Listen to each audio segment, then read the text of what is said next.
Alright, welcome to today's live stream. First live stream with my new setup of my equipment. So you'll notice a little bit of a different look to things. I'm still coming from the same side, but I've actually shifted monitor over so I can monitor chat and everything on the other side. And go ahead and say thank you. I don't think he's in yet, but thank you, S02E07, for being the second member of the channel. So thank you for that. We are back again, of course, with more Subnautica today, and doing some, probably first had to go get some more titanium, I'm sure. I'm probably a little bit low. I think I was out last time. Oh, hello, Joseph, William, Monty, Jim, thank you all for joining in already, and everybody else that has joined in. Make sure you pop in the chat, say hi, don't be afraid. We're going to, I guess we're going to start diving. We're going to go on down into the tunnel. Because we built higher, I'm going to build lower now. And then get most of the structural stuff done. Then do the cosmetics more so later. So we're going to be working on trying to get the tunnel as close to finished today as possible. So dark. See, oh yeah, I'm gonna have to do some more lights down the tunnel too. That might come later, but at least today I can get the structural part. And I do believe I did drop that one prawn suit off already. Look at that, you actually can see the outline of the canyon, the little crack there, thanks to the lights I've added. As opposed to just kind of seeing a little tiny outline. Hi, Sean! Thanks for joining in.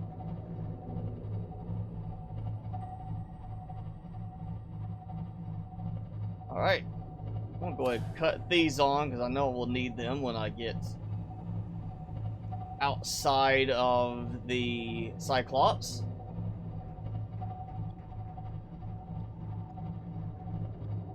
It's interesting the way the lighting, of course, plays with everything. You see how it's treating the shadows right now like it's shining through windows on the multi-purpose room, but there's no windows on the multi-purpose room.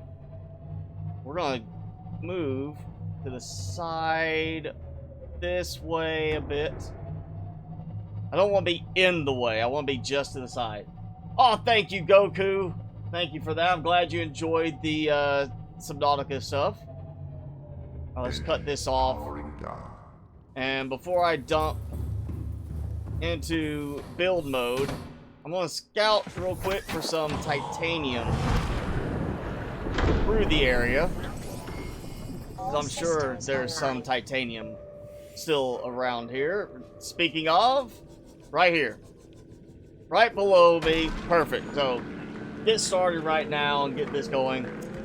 Yes, hopefully everything is sounding good, looking good. Again, whole new equipment, well, not whole new setup, but a big upgrade on my equipment. New placement of certain things. New main monitor, much bigger than the past one, but also adjusting on the lighting, the camera stuff. Just the beginning of a long month or two of steady tweaking with everything on this.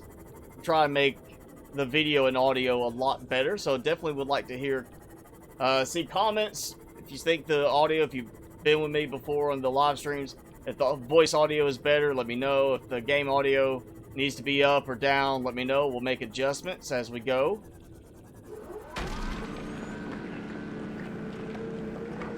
I'll grab quartz too. I'm not doing that much with glass just yet, but I will be.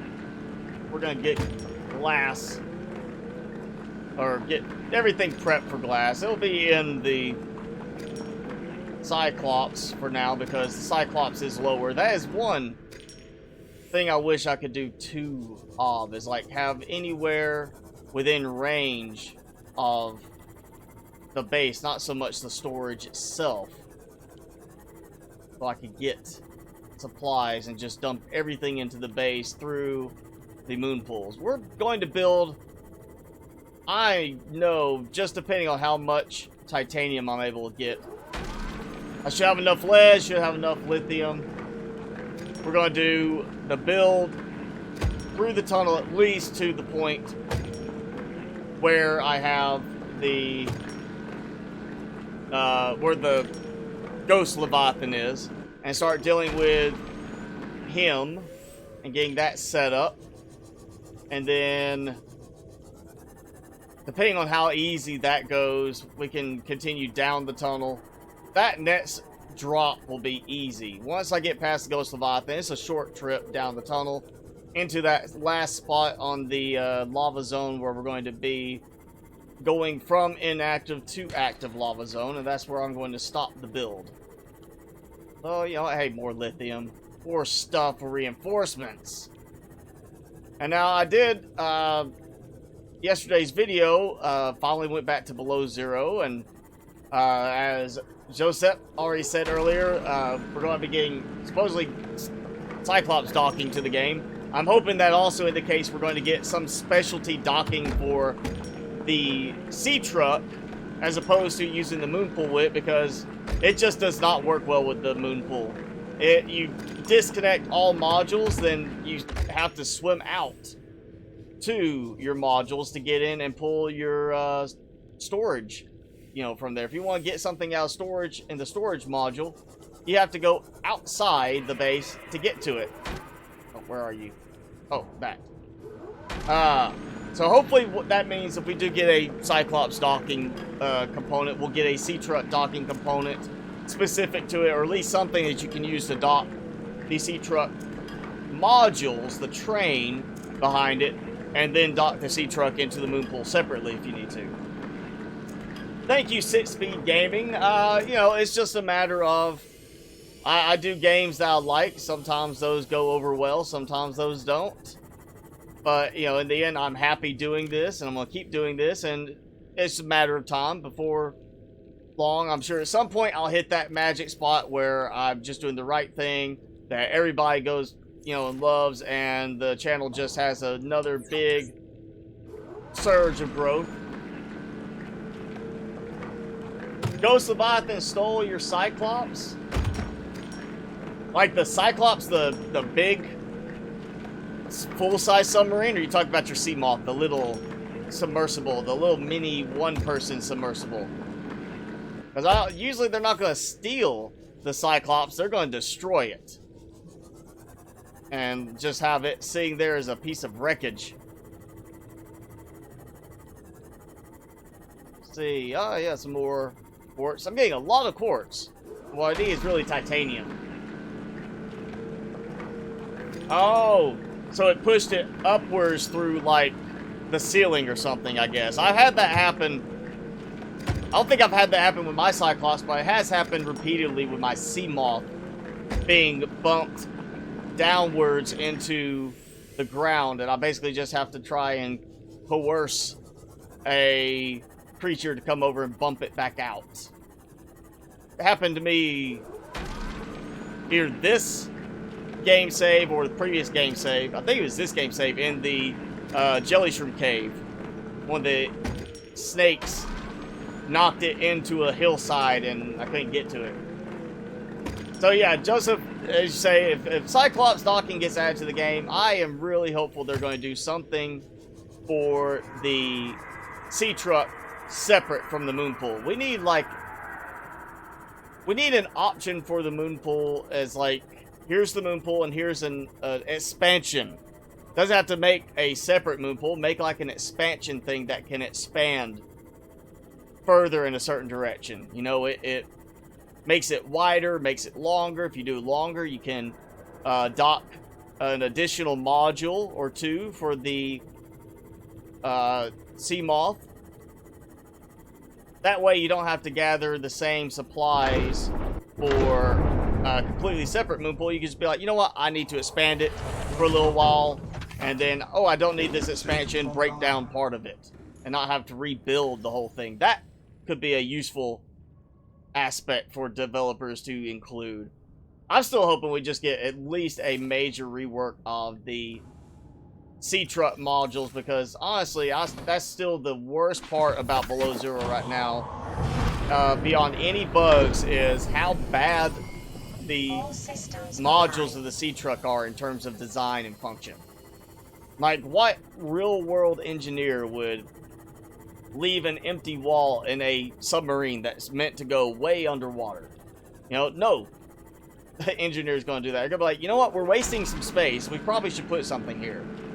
Like sending a rover to Mars and leaving this side of it empty because it's more aesthetic to have a nice, shiny, flat spot than have another arm for scooping up a rock or a drill for breaking a rock.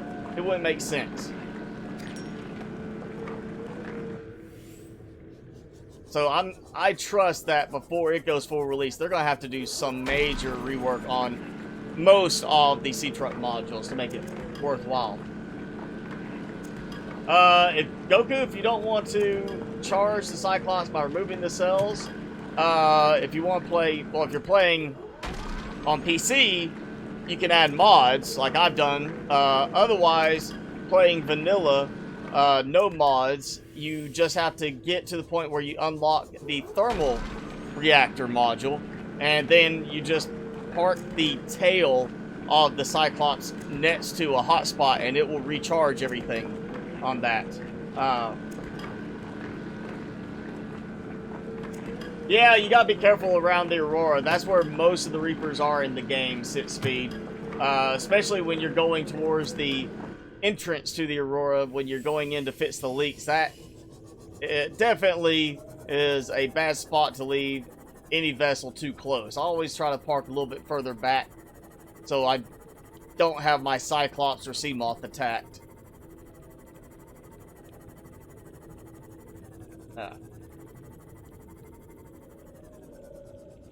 On Below Zero, different update versions, that probably goes back to, well, I mean, I guess depends on if you're using Steam or I think it's already on Epic Game Store for it. But, you know, it depends on when they roll it out. And I think they did add like a certain beta like branch to it. I have not looked at using anything like that. Now, I know Steam is specific. It'll say update queued, and it'll be the update's there. It just won't download it until they make it live. So I don't know about that too.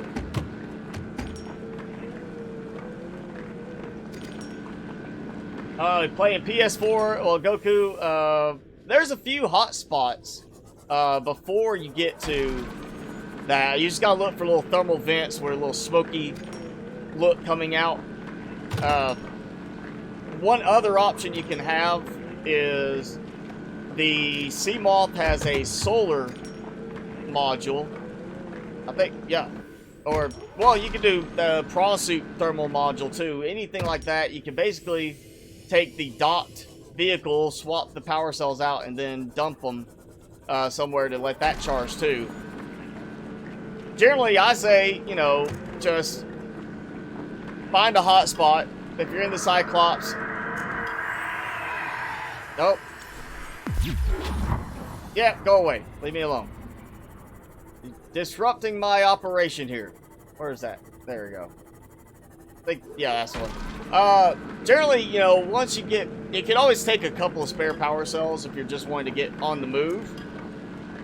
But I found that, you know, until you get the thermal module, just make sure you carry the supplies that you need for some kind of base build. That's what I always used, was a base, you know, multi-purpose room, something like that, where I can just throw it in place really quick with the habitat builder and have either solar or thermal or bioreactor options for that, and then do that rotate, you know, like 2 power cells at a time or something like that. Secret cutscene Below Zero? No, I have not seen that because I'm basically just... I am not pleased enough with it yet to really play Below Zero a lot. I'm just now finally tried the, you know, new building update, and I have seen nothing with it to even make me want to jump in and start playing that much more. It's just, I am not finding it to be that good of a game right now, especially in comparison to this original, you know, Subnautica game. Oh, got a lot of quartz still in the area. Alright, you're getting it. Oh, he still got me.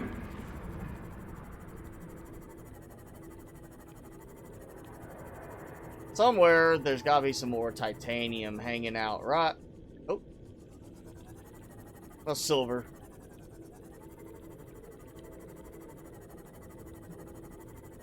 Like, I know I've gotten a lot of titanium out of here, but I don't think I've drained that much from here in terms of the outcroppings. Worst case, I'll go get some metal salvage again. Oh, more quartz.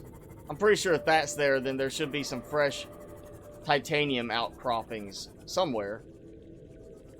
Maybe back up the tunnel a bit.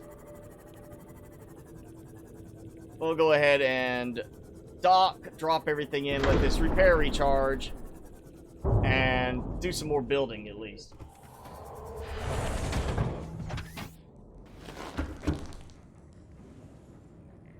No Reapers near the Cyclops? You mean the Cyclops itself or the Aurora? I swapped things accidentally again. One feature I hope they add is that you can lock your inventory, like your hotkey bar, so you're not constantly sitting there with accidentally switching what is in what slot because you double-clicked on something. That is one problem I've found with the game. It's just, you double-click and it's only, oh, guess what? Now this is my first hotkey slot. And it just gets really annoying. I say, oh, we also got a message. Let's listen to the message. Aurora survivors. Oh, we got Sunbeam. We've tracked your distress, but your ships left a substantial debris field in orbit, and we can't attempt a landing. We're gonna have to head home. Oh no, you're ditching me, huh? As soon as we can. Just ditching me. Sunbeam out. Ah, you jerks. Yep, there we go. They left me, so we heard it. Didn't even get the countdown thing at this point. To say, yeah, go to the island, wait for them, they show up, and say, oh, well, we can't make it. They just said flat out, you're stuck. On your own. Good luck. Alright, so we're going to go right here. We're just going to build downwards. I think I can do this.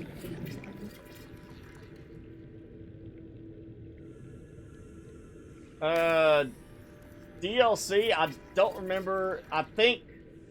No, there's a lot of people that speculated Goku was going to be DLC for Below Zero, but it's actually, according to what I've seen from the developer, Unknown Worlds, it was always intended to be a standalone capable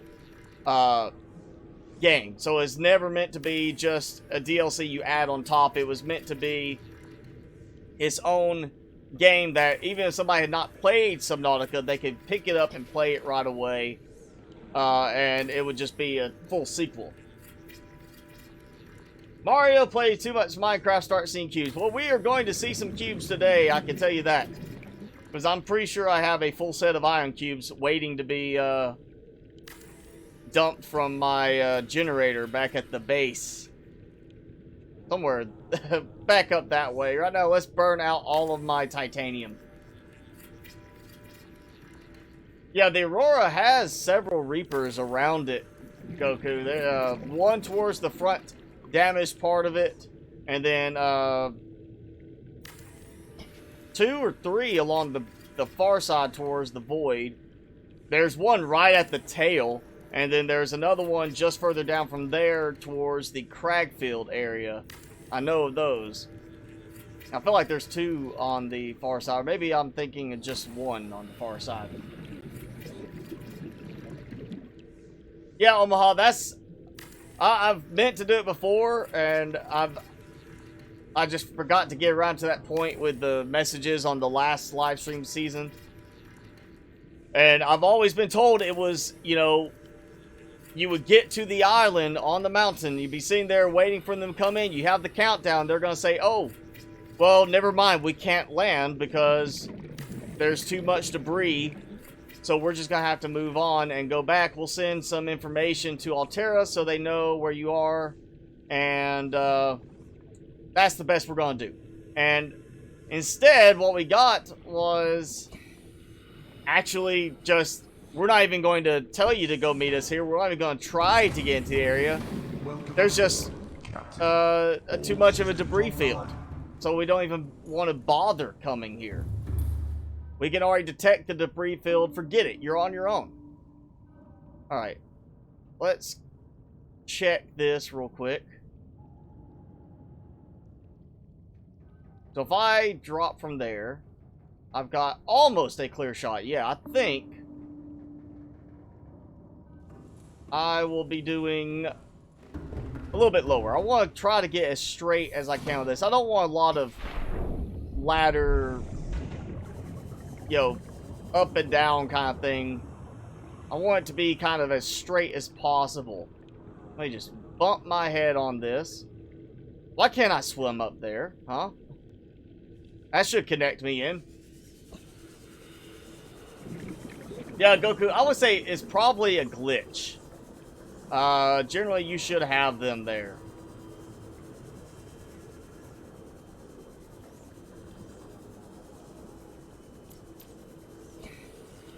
Yeah, okay, we're going to go a little bit lower.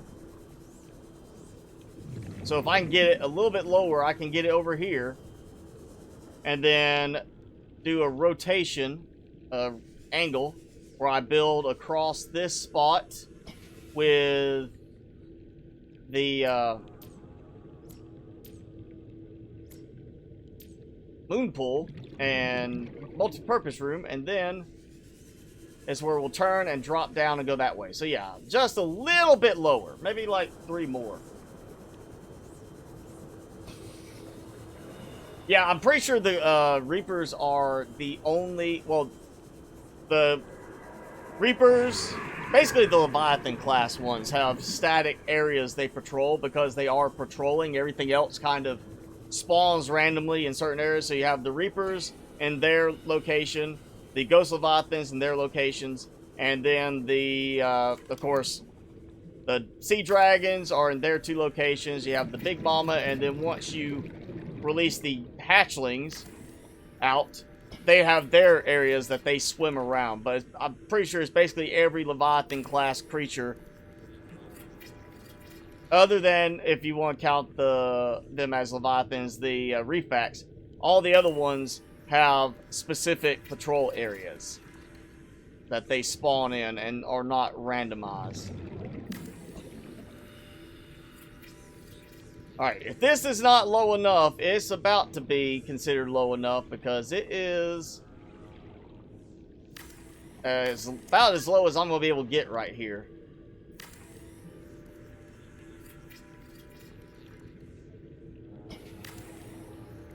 Yay! We'll get as low as I can, too, on the hull strength. Then I'm going to go back higher and add more. So I'll slowly work forward, so if I have to redo stuff here, it's not going to be as much of a problem to do it.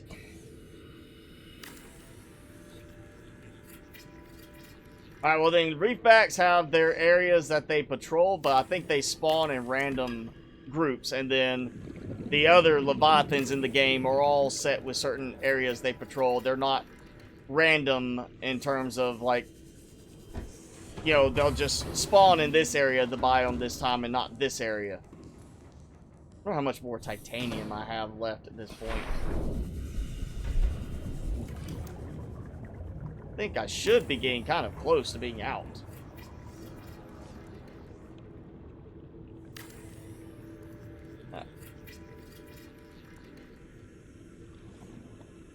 Yeah, I don't know, I can't say if they are...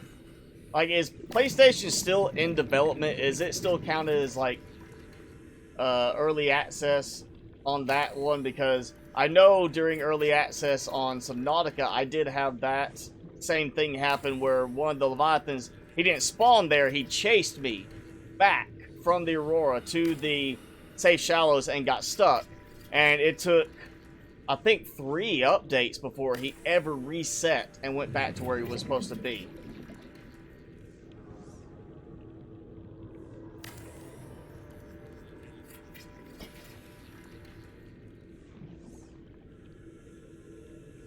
Yeah, like Sean says, you're just going to have to get a really big crowbar and kick him out of there, Goku. And really, if you haven't checked out my base defense video, basically, the Leviathans are not going to attack your base. They're going to attack you.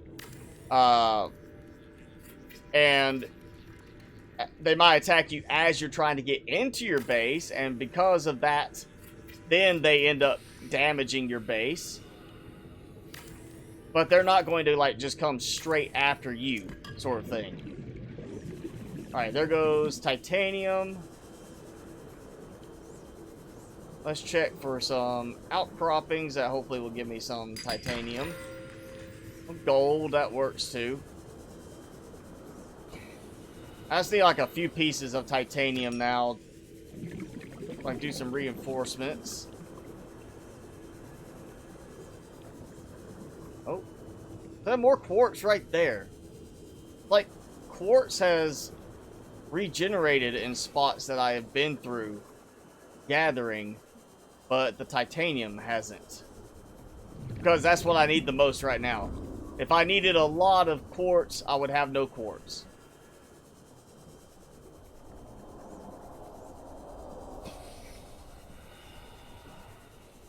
We're getting back into range of the roars from the Reaper.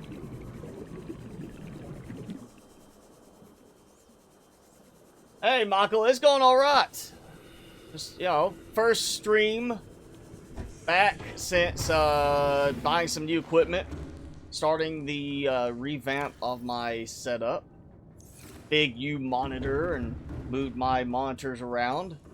Changed up my audio setup to try to make things sound better. Oh, there it goes again. It did it. I accidentally clicked the habitat builder. One too many clicks, and that ends up becoming my #1 hotkey selection, even though I don't want it to be. Alright, we'll go get some more titanium again. All systems online. We're going back up because I've already looked at all the stuff down that way for a moment. So I take on the Ghost Leviathan, which might be a good test run for the battle mode sea moth that I still have sitting up there. I have to make some. We'll have to make a bunch of gas torpedoes, so we're gonna have to go get some stuff from the gasopods. Yeah, main thing to remember on the Leviathans, like the Reapers especially, they're going to attack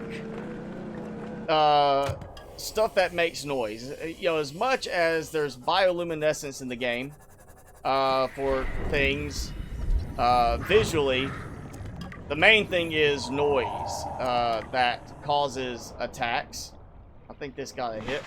Yeah, it got attacked because I just got out of it. Hey, there we go. There's some titanium. But yeah, it's the noise you make, and then of course they just attack you regardless. I guess as an effect of you're swimming, even if you're just sitting there, you're not sinking, you're kind of paddling your arms and legs a bit, so you're making noise, it makes them attack you. Hey, look at that. Titanium right by the entrance.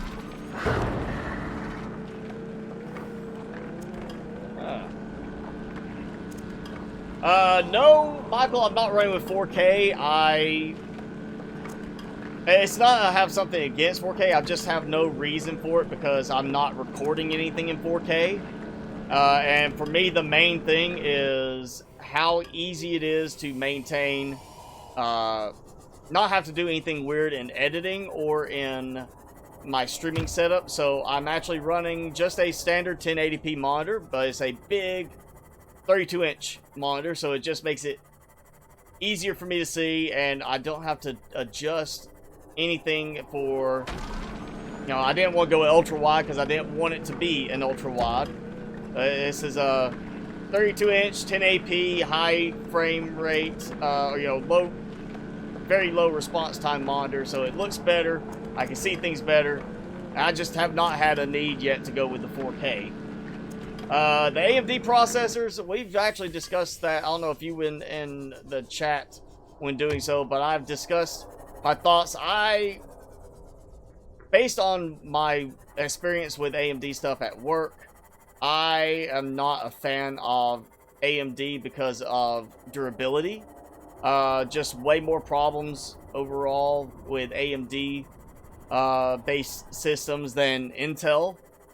But from looking at various, you know, groups that have done tests on the processors, comparing the new AMD chips to the Intel, for the most part, gaming-wise, you're going to be fine with AMD, especially since you're going to still be using a graphics card for the really heavy lifting graphically, not the AMD chips themselves.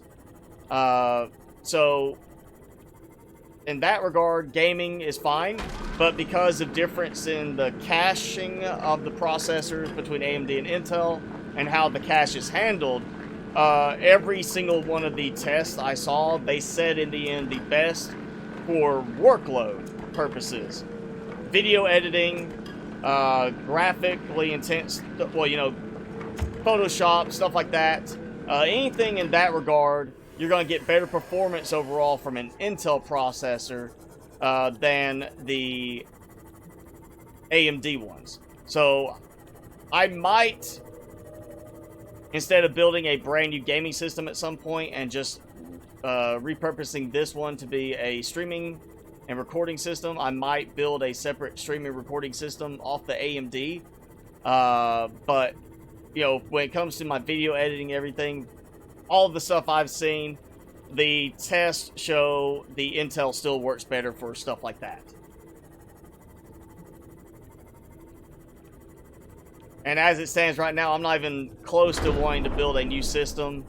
I'd much rather get into a new house and get a new studio with a full acoustic solution, new desk, all sorts of stuff like that set up first before I worry about a new gaming or new streaming system.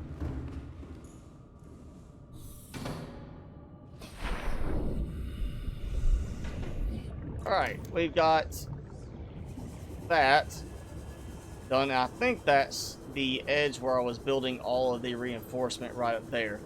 We'll drop some well, I might need to move this actually for that. I want to keep going, but I do have a little bit low integrity right now, and I do not want to sporadically spread them out. I want it to be consistent, like, oh, all the reinforcements are along this section together, so we're going to go back up the tunnel. Plus, good time to test to make sure I'm not having problems with the drop down element. I'm not going to hit anything. Don't want to break it as I'm driving down.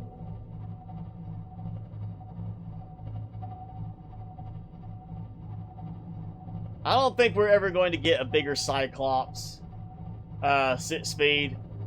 They already did a test thing with like the Atlas submarine back with this one, and they removed it. And considering the development style and direction of Below Zero, I'm pretty sure the Cyclops is the biggest thing we're going to end up getting in the games in terms of vessel size. I feel like they're not going to do anything that gives for a bigger than the Cyclops option, because at that point, yeah, what are you going to do? You're going to make it bigger with more room, which means in the end, really, it should have the ability to have like its own nuclear reactor and be a true mobile base that you never have to stop. The Ultra Glove fins, I do not really use them that much. Generally because once I get to a certain, I get the swim charge fins, I keep those because that way, I mean, even though I am burning through my power fast on this because I'm doing a lot more, for the most part, the Sea Moth or Sea Glide, you never have to worry about really recharging it when you have the swim charge fins. And, you know, other tools, if you're not using them that much as you swim around, it keeps from having to worry about recharging so much. So I always just use the swim glide, or yeah, the swim charge fins, because that's more fun. Ultra Sea Glide, you know, I only use the Sea Glide really to scoot around at this point. I'm not using it for the main bulk of my travel. I'm kind of doing more travel in below zero with the Sea Glide because I cannot stand the Sea Truck.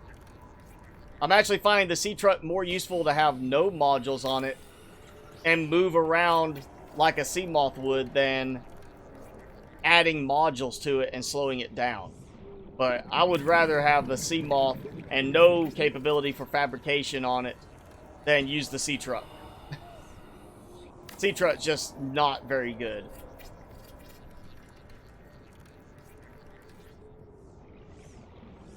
Yeah, you know, AMD closing the gap between them and Intel is good because that means Intel is going to be like, crap, we've got to step it up and expand the gap again. We cannot have a gap this small between us and them. We've got to blow them away, and at some point they're going to. I mean, in terms of normal desktop use, AMD is definitely closing the gap where they're going to become a more popular choice for people to use because of cost to performance ratio. But in a professional world, people going with, you know, stuff that they need it for work, for video editing, graphics, any kind of development, stuff like that, you're probably going to still see Intel being the big one, and Intel is still going to be the leader in terms of servers and such. So Intel is definitely not going to be sweating, saying like, oh no, we're about to lose a lot of business and money. No, they're going to still be the ones for all the servers and everything. That's going to be their big money making business there. So they're not going to be hurting. But in terms of the desktop, laptop market share, they'll definitely be like, yeah, we need to start upping the game again. So all it's going to do is lead to some fresh innovation down the road, and you'll see that gap probably widen, or AMD will keep pushing to close the gap and succeed, and then maybe at that point they'll either continue to push forward and start inverting the gap to where they're ahead of Intel and becoming viable for like server architecture, or they'll say, okay, we caught up to Intel, now let's focus on this other stuff, and then Intel will jump out, will lead them again, and there I go, falling out again. Look at that. Having that bugginess, great. And now I fall into the water. Ha! So it's like, it's acting like I'm floating on the surface level. That's a new one. I've had it drop me all the way down before, like there was no water, and I just had to load from save. And speaking of, let's save. And if you look at, you know, again, professional side of things, look at the big YouTubers, the big streamers, the ones that are doing gaming. Even they, now, granted, they do have money to spend, but even they are sticking with Intel right now. None of them are saying, oh, you know what, I'm going to build a new system and go with AMD. They're still sticking with Intel. So, yeah, I'm going to be sticking with Intel myself for right now. Alright, so we've got some more. Let's see, how much do I have? I have 3 titanium. Wonder if I can actually make any titanium right now. No, so I'm out of metal salvage. All I've got is titanium left. I don't know if I actually have that much. But it should be in one of these. Because I would have... See, I've got open spaces in a couple of these, so I'm pretty sure I've burned through my titanium again. Oh, yeah. All that. I'm really shocked that Below Zero has not made any indication of adding something like the auto-sorting lockers. You think we would have some kind of mechanism. We got a control room thing now in Below Zero. Why don't we have something that can be like an automatic storage management system? I mean, it doesn't have to be like EasyCraft type stuff, but having just something that's like, hey, guess what? You load everything in here and it handles sorting and organizing your stuff. And I may have just sprung a leak on my little base section there. Alright, let's go up. And I'm going to get into the base up there.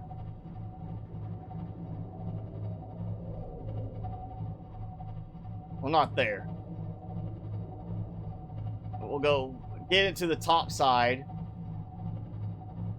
And I'm going to do the full trip to the end. We'll go and see the very tail end of it where I have nowhere else to go.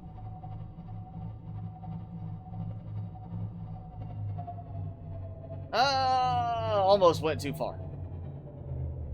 Engine powering down.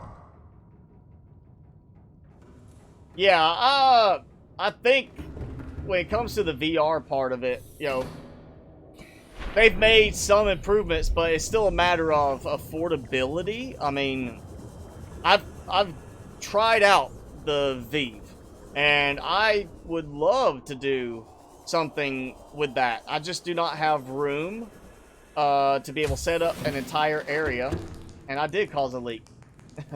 I broke it. I just don't have space to be able to say, here is my area dedicated to doing this VR part. And I don't want to get the set and have it where all I do is sit here and turn my head.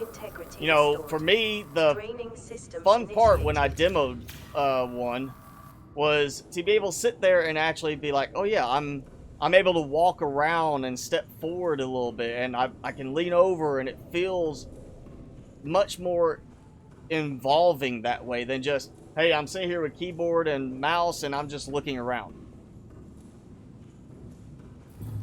Vehicle that carry 2 Seamoths, or a Seamoth and a prawn suit, I'll be fine. You know, they're basically doing that sort of thing in Below Zero. They are trying to make it where the sea truck is that vehicle. It's the Seamoth, because you can disconnect whatever you need, and you can carry with you the prawn suit now on the back. Oh, that's the first time I think I've seen the ladder actually cause stuttering. Wow. Alright, I've had the something just made noise like it was trying to bite me. Maybe I'll have some titanium drops real quick so I don't have to go all the way back up. You know, it's funny, I'm in the base, and yet it's based around 100 meters from where my storage is, not 100 meters from my base or vehicle. I wish that could be the thing where it's, oh yeah, you're 100 meters away from a piece of your base, and so it gives you access to your storage that way for the EasyCraft. Right now I am using EasyCraft, which does save me a bunch of trouble of having to carry stuff back and forth. Look, more titanium there. Or maybe that's the one I was breaking before I was attacked by the Ghost Leviathan last time. Alright, I forgot I'm going to need the titanium for this, so yes, I'm going to go into options. EasyCraft, take the range if I'm inside. Again, 100 meters, or I have no titanium in the base. Okay, there's another problem. The remaining titanium is in the Cyclops. So yeah, we're going to just have to do that. I'll have to go get titanium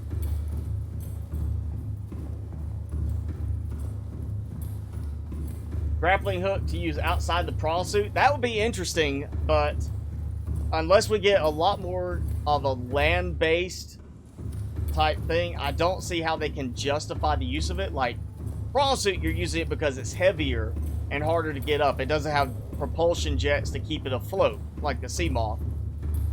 So you have those jump jets that you use to get up higher, and, you know, even with the jump jet upgrades, they're not always strong enough.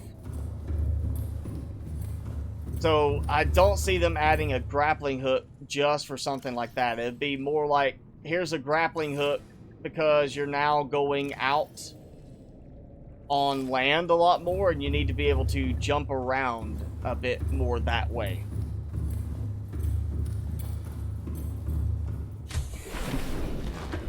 Let's see where, there we go. Yeah, I'm going to add some of the lamps on the underside so it can light up the Cyclops here. Welcome aboard, Captain. All systems online. There we go. And, yeah, where's my titanium? Somewhere I have some.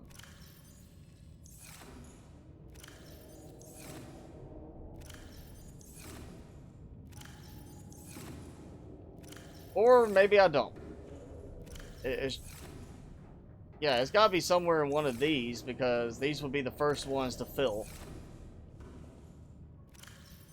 It might be out again. Alright, let's do a quick little run. We're, you know, just past 45 minutes. We'll go and grab a bunch of metal salvage. Just do that. Get my bearings first.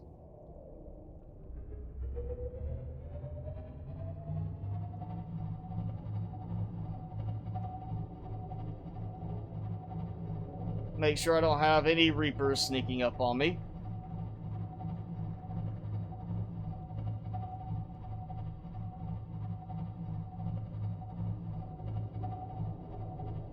Batman kind of thing would be nice, but I think as cool as that would be, you probably have more luck with getting them to include some kind of handheld gun in the game because, I mean, we got an alien rifle. There's a mod to allow people to build and use the alien rifle. And then you have, like, mods that are built around that to allow you to have some kind of defensive mechanism. Laser cannon for the sea moth, which I've used before. And then the Cyclops having a laser cannon mod now. Where is that spot? Am I going the right direction? I'd like to be able to access the map. In addition, it still says I'm in Lost River. Okay. Yeah, alright, so...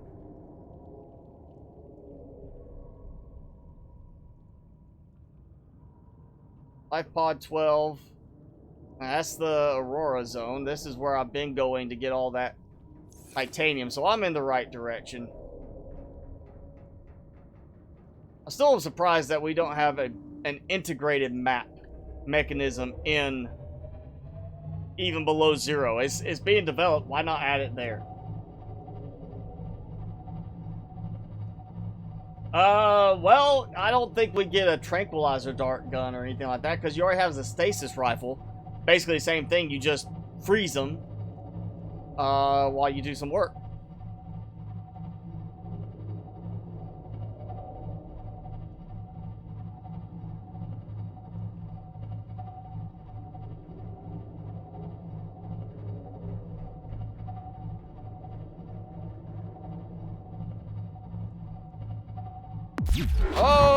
Okay, that kind of startled me. I didn't even think I was getting attacked. I guess it was that ampiel. That was a shocker. That came out of nowhere. Yeah, it's got to be an ampiel. I just do not have... Yeah, no Reaper close enough to me, so... Oh! Will you stop bumping into me? I know that's really like having no effect on you. Oh, hey, look, titanium. He's trying to stop me. He was signaling me like, hey, you're looking for titanium. There's some over here. Powering down. That's all it was. He was helping me out. I helped him out. I recharged his batteries with that attack.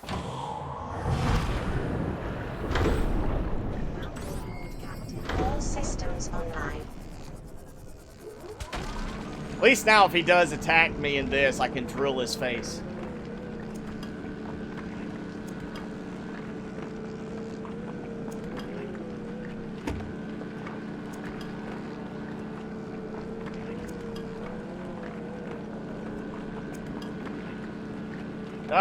Roberti, I would not say finding the multi-purpose room after the Cyclops is definitely weird.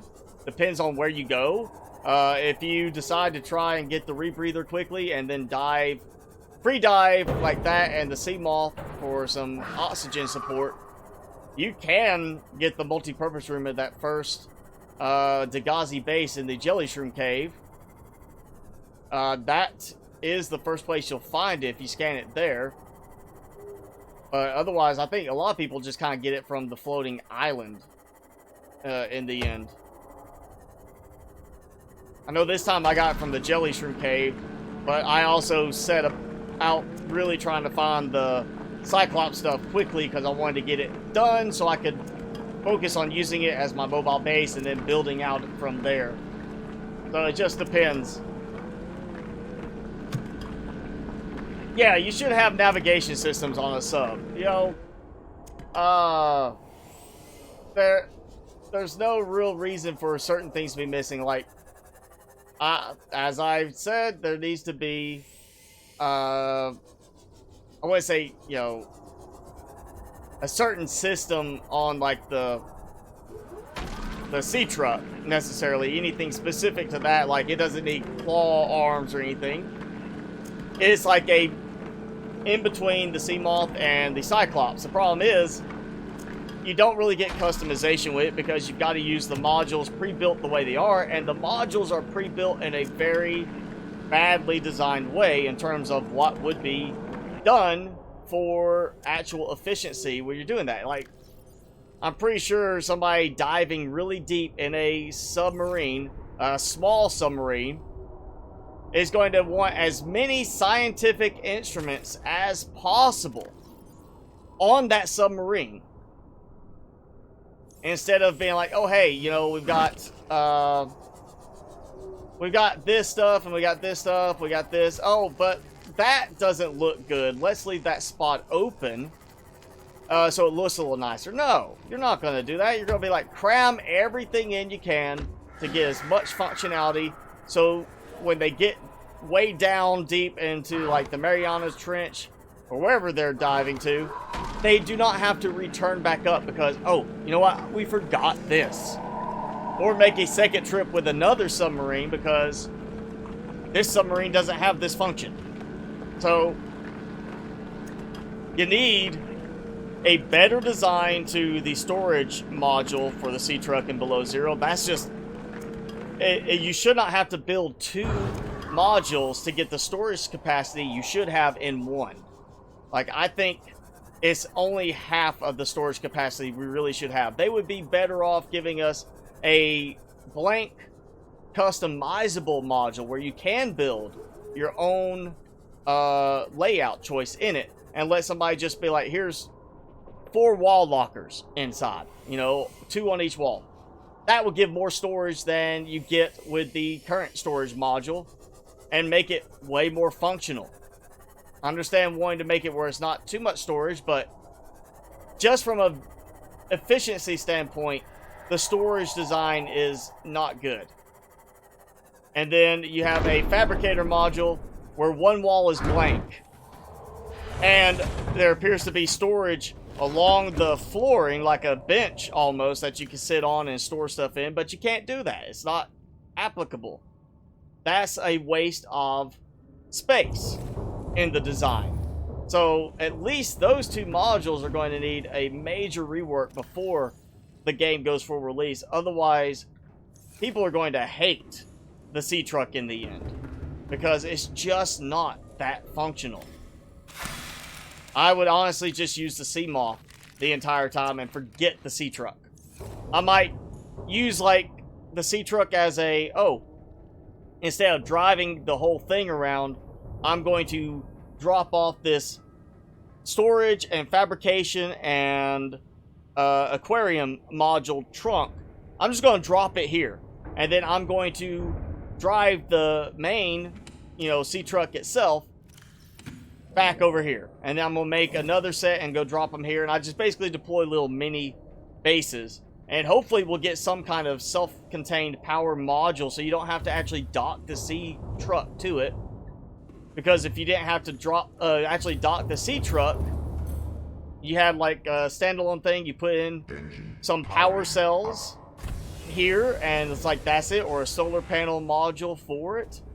It could be an actual useful little mini base somewhere, but it's like they want you to use it by not giving us the Cyclops and everything yet, but at the same time, then the design makes me feel like they're saying, but we don't want you to do anything really useful with it yet. Dwarf Fortress. I don't know if I will play that. I actually have forgotten to check that one out. I'll have to give it a look at some point.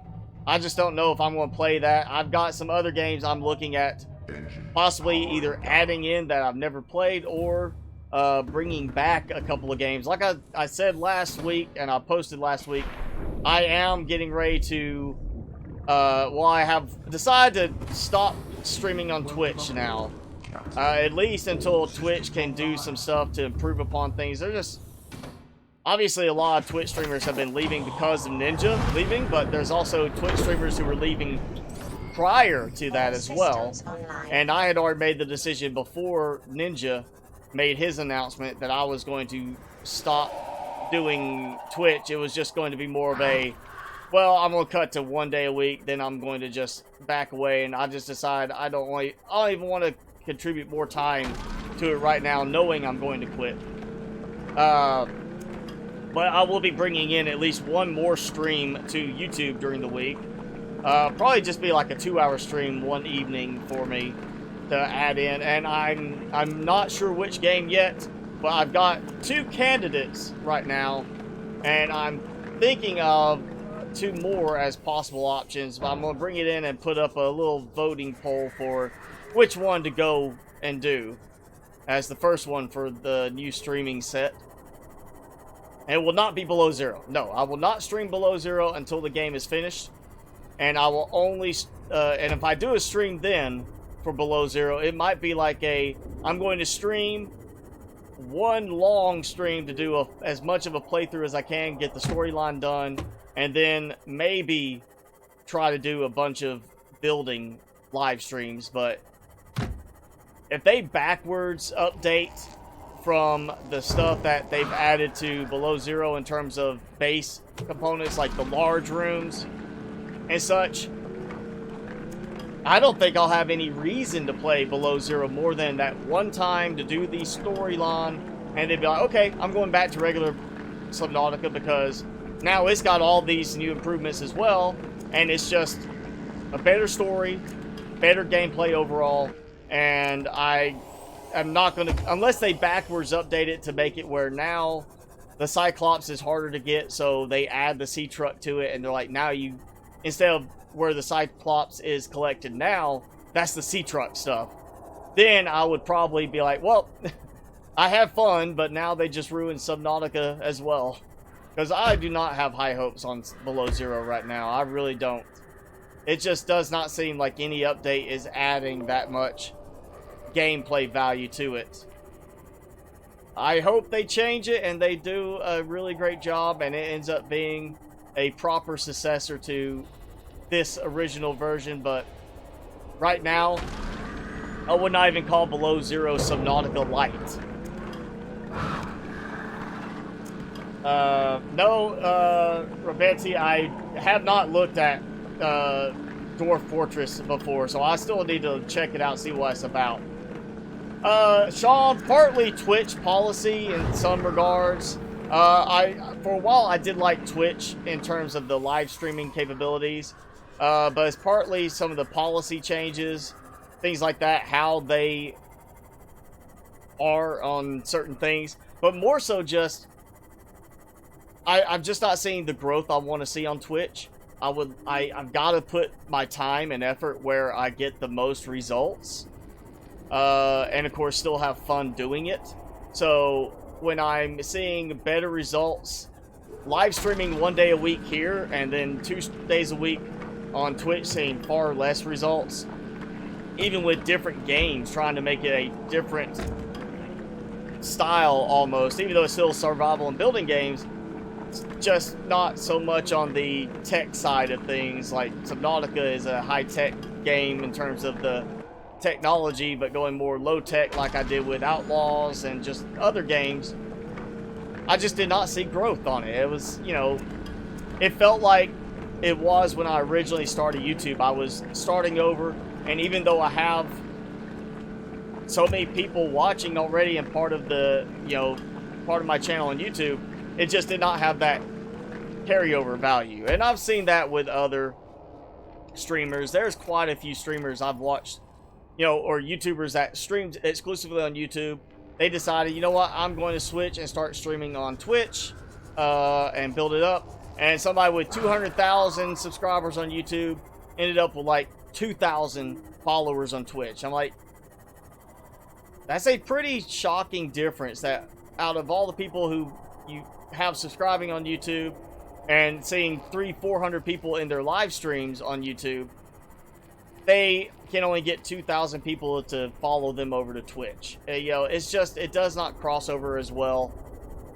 And, you know, if I'm live streaming, it makes sense to do something where it's going to add value to what's already working well for me, which is YouTube. So I'm just going to concentrate everything on YouTube now. And one day in the future, when I have been able to either shift more time to this because I am making enough money to go part-time at my job, or I'm full-time with this, period, because I'm making all my money from here, I could look at adding back in some Twitch. But, you know, honestly, I think at this point I would look more so at all the different platforms in terms of service.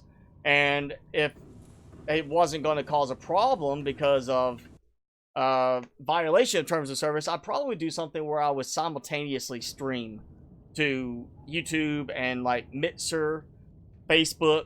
I know there's some streamers that do strictly Facebook because they just get more engagement there. J Muse. I'm not a Fortnite fan. People who've watched the streams know that. But I am a big fan of Kevin Smith stuff, and of course Jay and Silent Bob, and just the side stuff I've seen J Muse do with Kevin Smith, or even other little, you know, movies he's made an appearance in. And the fact he streams now as a Fortnite streamer, he's doing pretty well with it.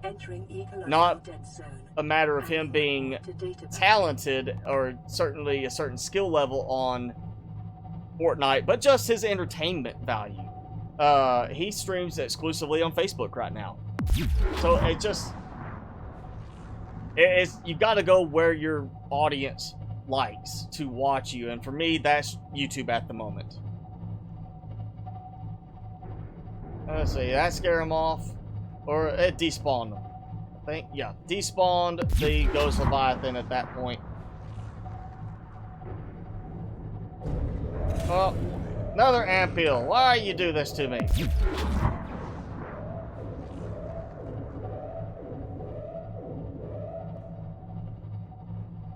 Like, I'd take the Ghost Leviathan over the Ampil right now, because at least the Ghost Leviathan would take some effect from the shock and leave me alone. Actually, that kind of looked like he didn't like that shock. Pretty sure it does no damage to him, but it makes me wonder if it maybe is, it still makes them kind of move away, just not as much. Like, they get a little tingle and you'd think it would attract them to me, like, hey, you're recharging me. Even though there's not really a battery in them, or, you know, some biochemical process, and I am. Wow, I'm actually below 100%. I'm just continuing to do that, and let's see, how is it charging from this? Yeah, 100%. So every blast, I guess, is immediately getting recharged on the sea moth. The use of the Cyclops horn, I have always heard as a way to draw Leviathans to you on the Hoth, because that's what you want to do in the game. I think it's probably just it was more of a cosmetic thing originally. Like, hey, you know, honk honk will be funny. You know, people will probably ask for a horn at some point. So, yeah, we'll put a horn. But I believe the usage, what actually applies in the game, is it's supposed to help draw in Leviathans. Maybe if you're wanting to fight them. You know, because you're not going to go out after them and be like, hey, can you find me? I just want to say hi. Tickle your belly kind of thing.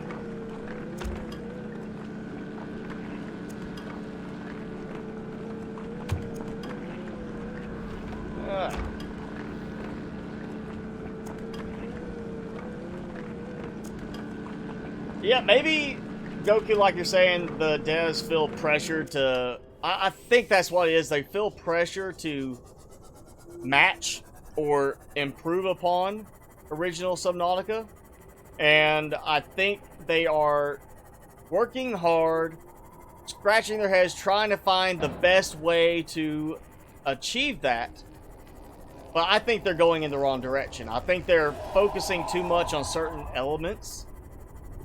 That they're like, oh, this is going to set the game aside from Subnautica, so it's not going to be like, oh, this is just Subnautica repeat, but it's, you know, make it more like its own game.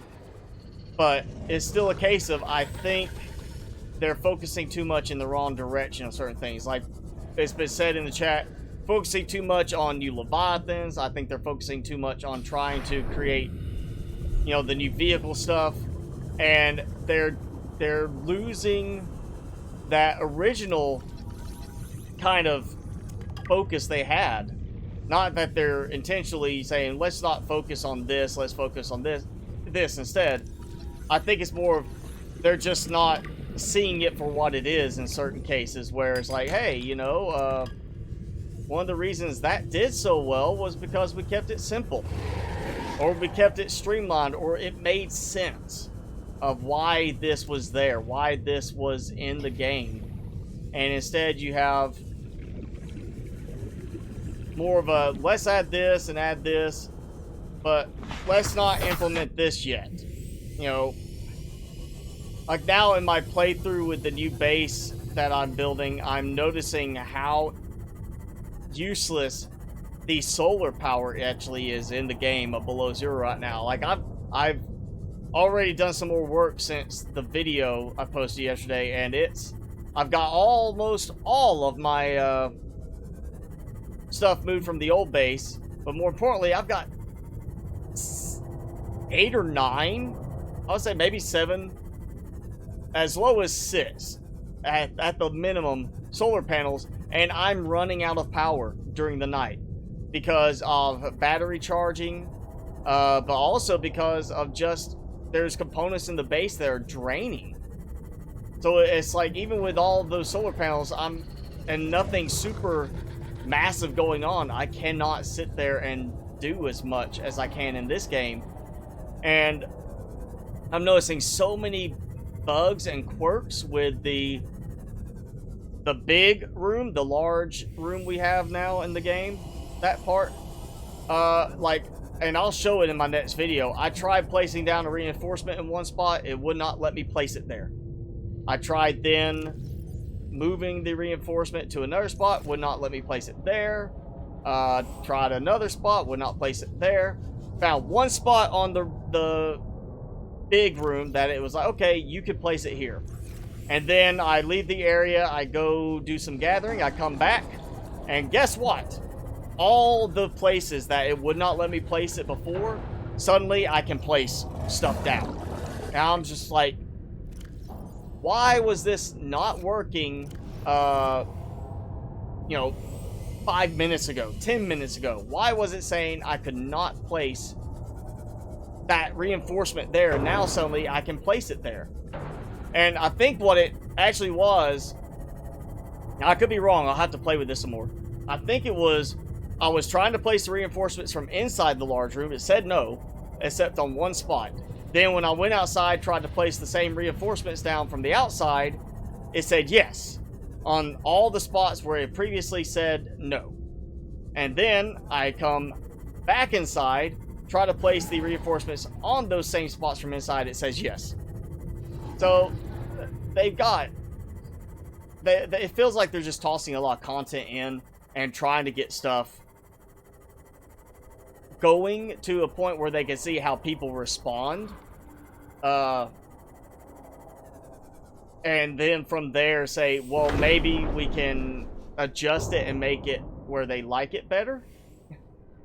Like, we're not seeing any real tweaks to the sea truck right now, other than let's add some more modules to it. But what they need to do is add improvements to the existing modules, and we're not seeing that.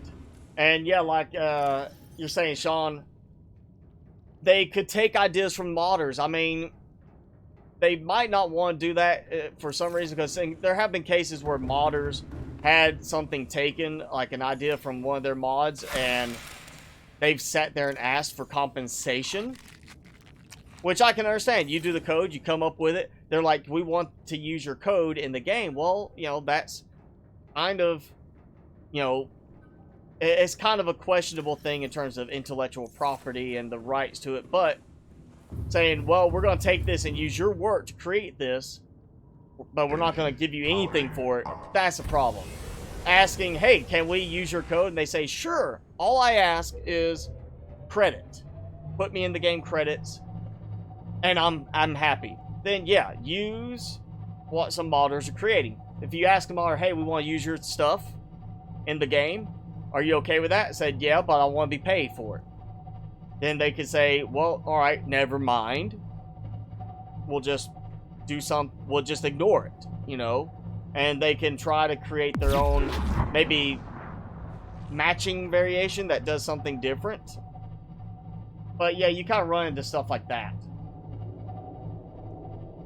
Yeah, you don't have to ask the modders, but then when you have a community that likes to support modders too, you know, you don't want to make some people mad.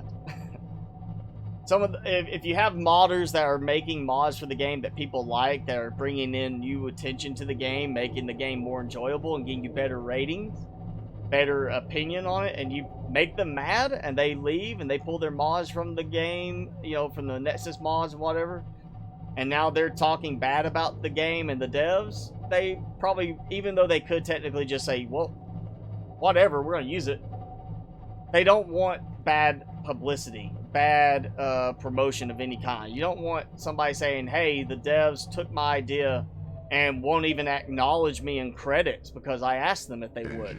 Powering down. That, even if people don't care about the part from the modder perspective, that does put the devs in a bad light. You know, I may not be siding with a certain creator, you know, in terms of like designs that were used on, like, say, Empyrean, for example, but having, you know, some of the designs used in the game, the devs were like, hey, we're going to, you know, at least we want to use your design, and, you know, some credit was given somewhere to some of the creators that made those workshop designs, and it made it more acceptable. You know, you're like, I'm not feeling like the devs are just ripping people off. You know, they're showing fair, they're showing the dues to the people who did the work. Not, oh, well, thanks for the work you did. We're just going to take it and use it for all our own stuff and not even care to recognize you. You know, I feel like they, you know, from an ethical standpoint, moral standpoint, it should be kind of like fair use, or, you know, Creative Commons. Do they require, you know, Powering up. attribution of any sort? Yes or no? And since there's nothing in there for like, hey, post on here that you require attribution, stuff like that, really, that I've seen in the modding space on Nexus mods. Just the dev saying, hey, we would like to use your code from your mod. Do you need us to give you in-kind attribution? And if they say no, go ahead, great. If they say yes, devs give them attribution, great. If they say, well, I want to be compensated for that code, technically the devs don't have to pay them. But if they don't pay them, then you got somebody that may have a lot of pull with a significant amount of fan base. They may be a YouTuber that also does mods and decides to just badmouth the devs and the game superbly on their channel, and that might be 50 people watching, that might be 50,000 people watching. So yeah, I'm sure they're probably avoiding the use of mods for just any risk of complication in that regard. But still, yeah, there's a lot of good ideas from modders, and I appreciate game companies that embrace modders in the right way. Let me clarify that. In the right way. I don't think Bethesda is a good example of that. Yes, they embrace mods with Fallout and Skyrim, you know, like that stuff. But it's more of the running joke that, hey, we didn't finish the game, so we're just going to release the game and allow for modders to fix the problems in the game. That's the Bethesda way. That's the joke about it. Bethesda just says, well, here's the game. Now modders can go and fix and tweak whatever it is that they find problematic. Hey, Ish! Thanks for joining in.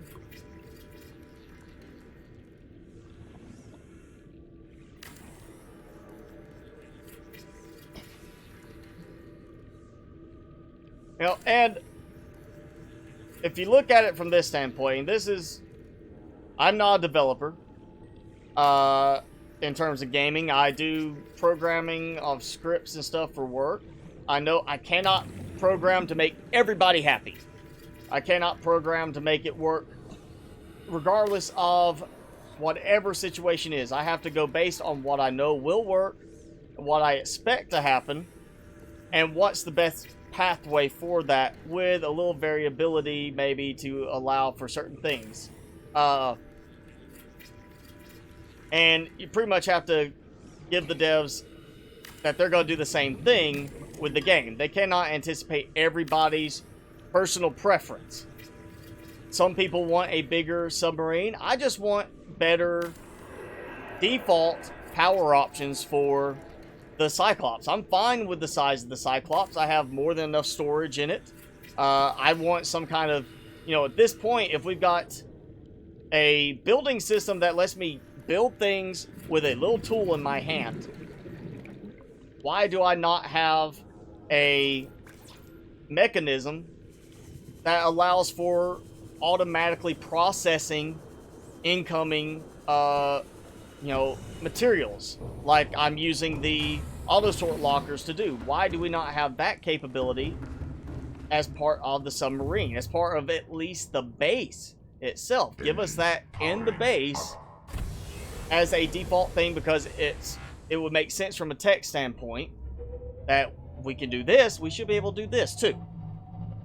One of the complaints people had, those of you who have played Empyrean, when they came out with the wireless connection system for Alpha 9 to allow you to basically hit F4, open up the new logistics control panel, and you can wirelessly transfer items between your internal storage and your base storage or your ship storage.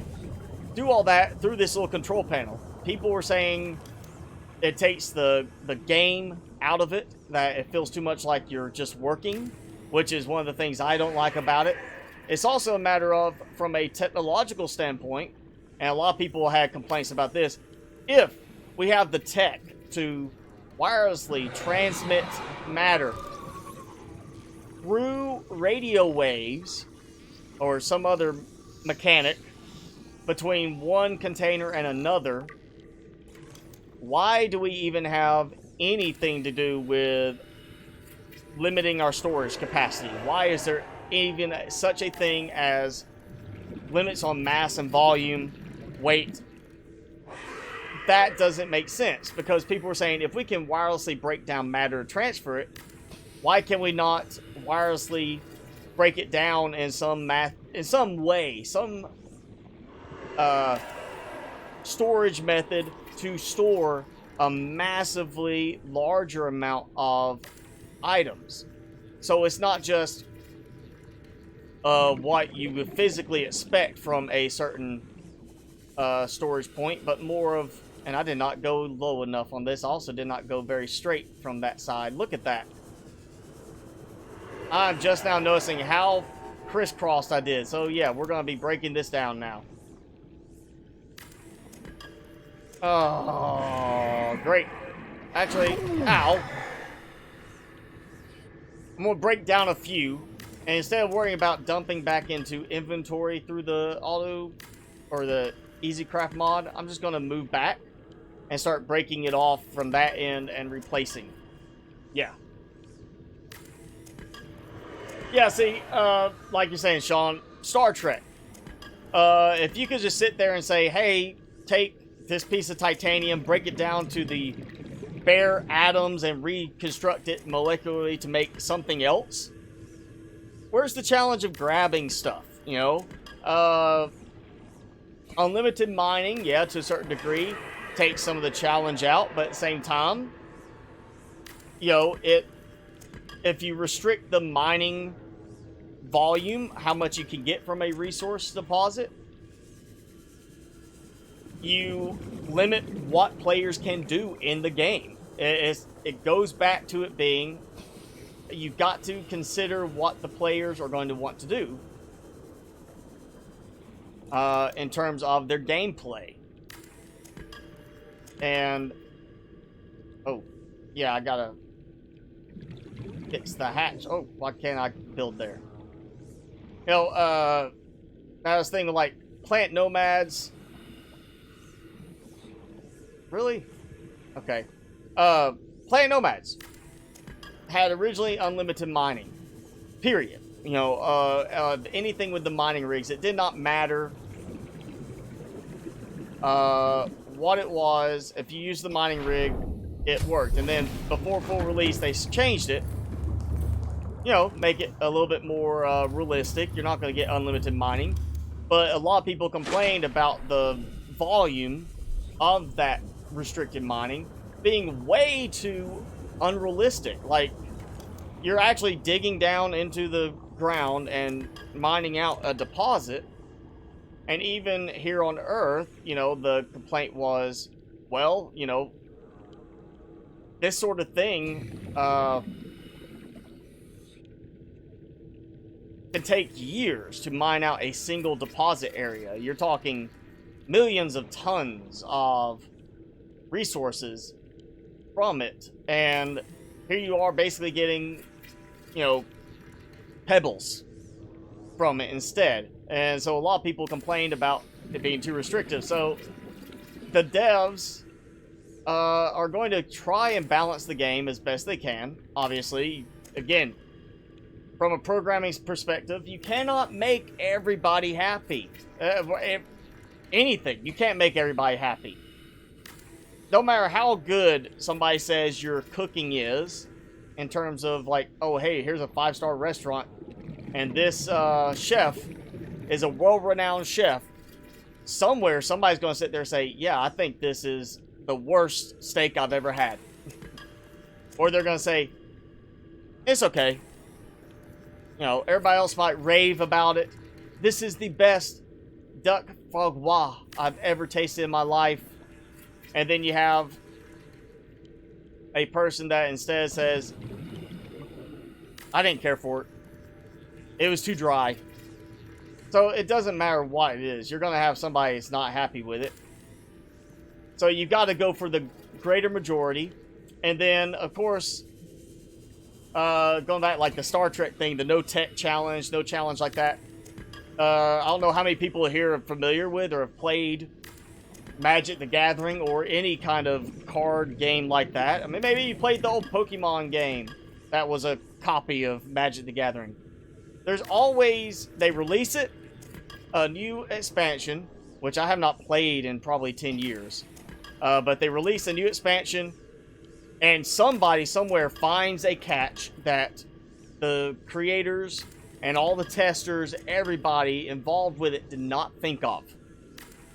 Somewhere somebody finds an interesting combination that is way overpowered, and out of all the hours of development and testing, nobody noticed it. Nobody caught it. Nobody thought of it.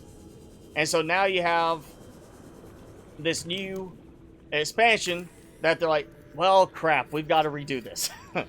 we've got to fix this. And so basically now you've got, you know, they can't really release a new update to it. So the next expansion, they try to fix it, or they restrict it in terms of tournament use and so forth. There's all sorts of things. Good computer game example, Warframe. Here's a new Warframe, and somebody figures out a better way to use one of the abilities. I do not play Warframe anywhere near as much as I used to. I used to be almost religious about it. And I finally, having the new monitor, decided to start playing again. A little bit just to see what's going on. And one of the Warframes that recently got a rework, or tweaking, Wukong, because they did a Wukong Prime release. I played them using my old build, and it was horrible. Did not work at all. So I tweaked it, did a new build, and tried, you know, after reading what all of the abilities had been tweaked to do, how the abilities worked. I was sitting there trying to use abilities the old way and found out, oh yeah, that doesn't work anymore. And one of the abilities they had completely altered, and not the way it generally functioned, but you no longer have unlimited use as long as you have power. It has a certain duration to it. It is not just for travel. It's now used for healing. Before, people have found a nice combination with a certain weapon. You use it to toss out this disc that just endlessly can just keep doing this damage zone around it. And people were using the ability to disappear, causing a special buff to their attack against enemies, and was making it where they were getting massive increases to their damage through this, and they basically would just sit there using this cloud walking ability and not have to do anything. And I even tried it myself. I was like, yeah, it works, and I can get to a really high, you know, duration on a solo survival this way, but there's no fun in it. But people were doing it as a way to easily farm stuff. They fixed it. They changed it because here's a combination they did not anticipate, they did not expect to work a certain way, or, you know, never thought of, and somebody found that combination. And somebody told somebody else, somebody made that video about how to use it, and bam, now you got this way overpowered Warframe that they didn't realize. So they tweaked them. You know, that's what happens. And we don't see that same constant update cycle with Subnautica style games. Once the game's released, you see bug fixes. And the occasional, hey, we decided to add new content to the game. The Forest, full release, has some bug fixes, and then suddenly out of nowhere, surprise, here's a new update with new material, new content that we just decided we wanted to give you. Not a DLC, we just felt like giving you some new stuff. Oh, and we're still working on the sequel, you know, to the game. Subnautica, the discussion is already that, hey, when the game is close to being finished with Below Zero, they're going to backwards port some of the Below Zero building mechanics and such into original Subnautica. Does that mean we'll have the sea truck? I can't say. As it was said earlier by Giuseppe, we'll be seeing a Cyclops dock coming to the game, or at least once again they're talking about Cyclops docking mechanism. But, you know, you don't see as much constant tweaking with these games. So, right now, the devs are in tweak mode. They're putting out stuff that's like, okay, this doesn't work quite right. We need to tweak it. And how far are they going to tweak it? How far are they willing to go back and say, okay, we messed up. The C-Truck really does not help any in the game. We need to overhaul. I don't think they're going to take it out completely at this point. They would have to do some major recoding, but will they at least say, all right, we need to really redo this in terms of the function that it has? And I'm sure they will. But they also want to do, like I said, they want to balance things. So you don't want to have a C-Truck that has massive amounts of storage. I don't see them giving us a custom module, because at that point, custom module, you build how you want, put whatever you want inside. You're going to have people that put like 3 of those and deck it out with as much storage as possible. And bam, storage module is obsolete. It's unnecessary. It doesn't even need to be in the game. Custom module, allowing you to put in fabrication, any kind of fabrication you want. Bam, fabricator module, obsolete. Not necessary to even be in the game. And now all of their development to put that in the game was wasted. So yeah, you're going to see tweaks, but it's a question of how far they're willing to tweak it. You're not going to see the C-Truck leave the game. No matter how much people might say they hate it, the devs are like, we put time into it. They're going to continue to try to work with it. Ah, so Sean, you play as well. Yeah, Limbo is one of the fun ones for me. I was a Limbo fan before Limbo Prime happened. Big fan on controlling mobs with it. Using it as like a good CC frame. 3:57 a.m. for you, John Scott. I am sorry it's that late. It is not that late for me. It's fairly early for me. Or, well, not early, but it's like, you know, midday. Actually, we are an hour and a half. Yes, like Omaha says, we're an hour and a half in. I generally go for 3 hours on the Saturday streams because I have a little bit more time to spend on Saturdays. No, not unlimited time. And I have realized I forgot to grab my drink from the fridge before starting the stream. So my mouth is starting to get a little dry. I might have to take a pause at some point to go and grab it and get a few sips. Oh yeah, online Magic the Gathering. I remember playing, again, years ago. This is probably like 2005, 2006. Playing the PC version of it, where you didn't have to buy the cards. You just played a storyline to collect cards. But yeah, the idea of like, hey, you can buy virtual copies of these cards does you nothing if you want to go play at your friend's house and they don't have the game. I still have all my old cards in storage somewhere, one of my closets. Because at some point, I know I will either pick it back up just for a little fun here and there, or I'm going to say, all right, time to sell these cards. Let's bring this back now. Yeah, we got that right there. That's close enough to get what I need. So I'm going to bring it back. We're going to do a multi-purpose room again, right here, for this part. Actually, no, we're going to do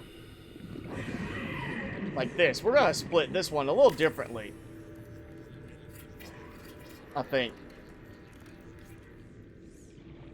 All right, multi-purpose room. Really? I'm that close? Well then, all right. I'll just split it in the middle. I was going to try to do a corner turn, but let's do it this way. Yeah, we're going to go...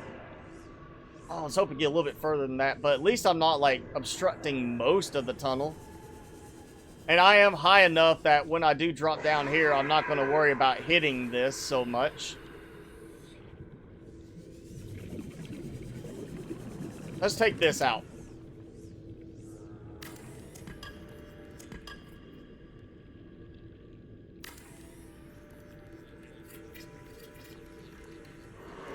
Yeah, Goku, they're going to do backwards compatibility for, or, you know, backwards updating Subnautica.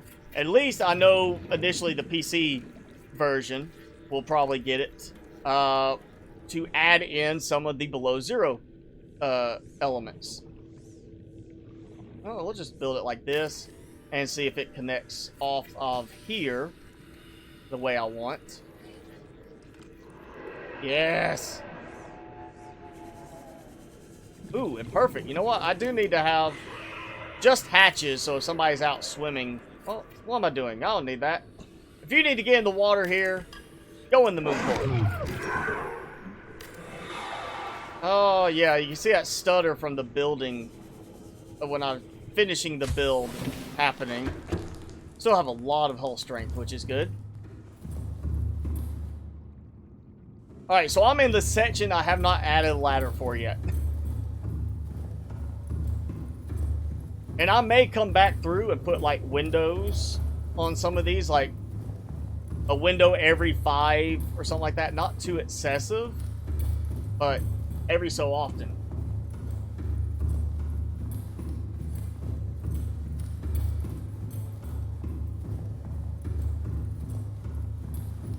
Alright, so ladder back up, right? Yeah. Oh, and now, so ladder's getting really stuttery now. If it's not the foundations or the glass windows or anything like that, it's got to be something else, right? All right, so we got a prawn suit there. I'll have to bring another prawn suit in. Load each one up specifically for the area it's going to be in. And of course, I am going to be adding lamps as I go along in certain places. I'm going to keep it mostly around the multi-purpose room, moon pool sections, because that's where deployment happens with the prawn suits. Not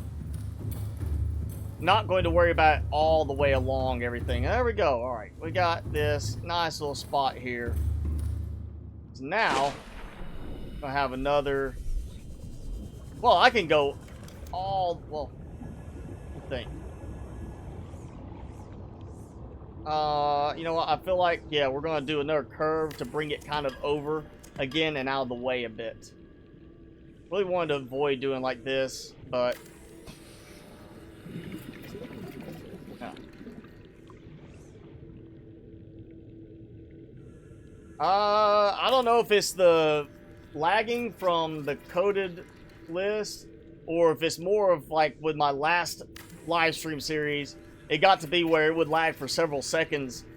I think mostly because of the new calculations being done for hull strength on the items. Because you gotta think how many pieces I've added now for this alone. And my last base build had a lot of windows in the zoo and things like that. So it was definitely a lot of individualized pieces being calculated for how the hull strength gets handled for that base. And it's almost to the point that I feel like if that is what's causing the problem, that when it finishes that last piece, it then is going through the calculation of what is the hull strength. I almost feel that just doing a simple spreadsheet type thing would have been faster, because this just has so much. It seems too laggy for it to be calculating like this.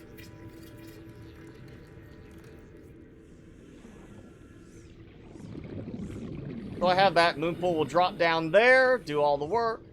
Or prawn suit drops down there, goes around, does some work, and then jumps back up with the jump jets. Let's see, how I build down to about this level. Actually, I wonder if I can go further. I might bring it back instead of there. Bring it out here. Like, curve around the side and then drop down here. Yeah, that's what I want to do. That way it hits closer to the wall. I can come further out that way. Yeah, see, you notice that initial stutter when I am starting to break it down. And then right then, pop. we get that update to the hull strength.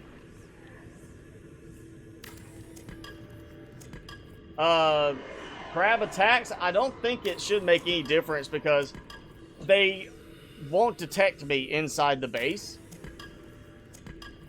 And, I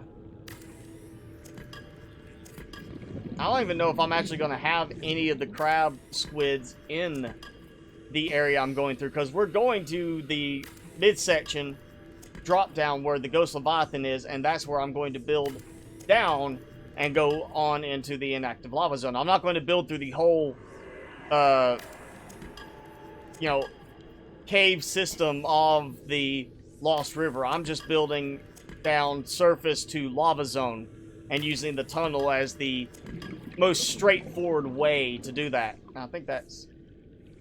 yeah, that's where I want to break off and do the curve here. Will you get off of me? Alright, chop you up.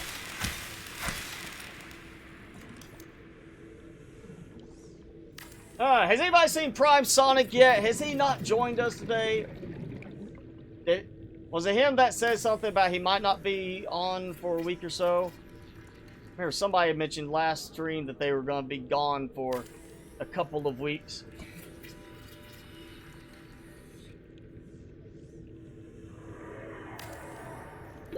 "30 seconds. There we go.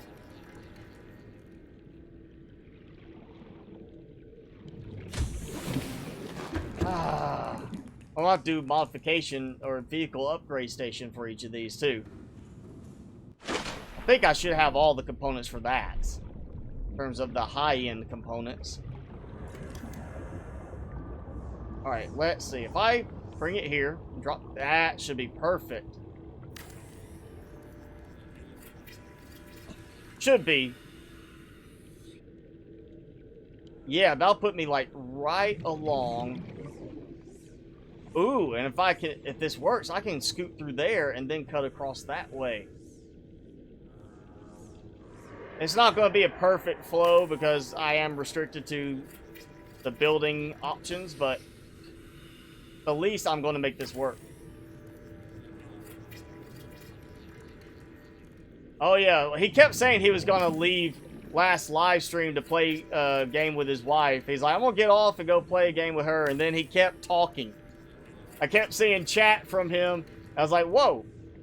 I kept wanting to say, aren't you supposed to be playing a game with your wife right now? But I didn't want to mess it up if he like was having fun sitting around still chilling on the stream. He may have been playing games with his wife and just halfway listening, hitting pause to, you know, type in a quick message.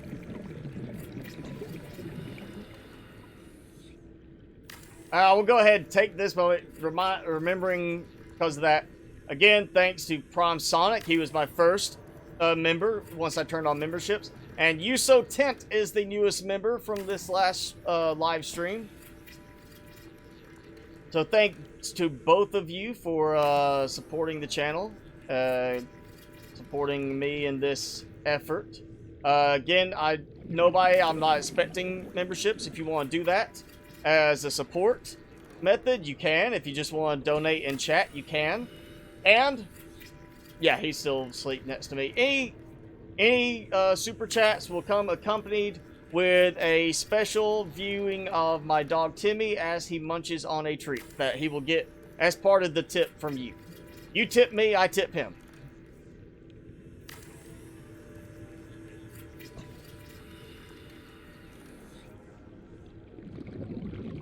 Oh yeah, plenty of titanium left this time. And I feel like I should be out, but I also have to remember I did backtrack a lot on the build, so I'm still on a single charge from earlier. I know I charged before the beginning of the stream the ion battery in this. I can't remember if I actually swapped to a new one since I started the stream. I feel like this is the same battery. Yeah, it looks like his wife won this week. He's playing games with her and not hanging out with the cool kids here.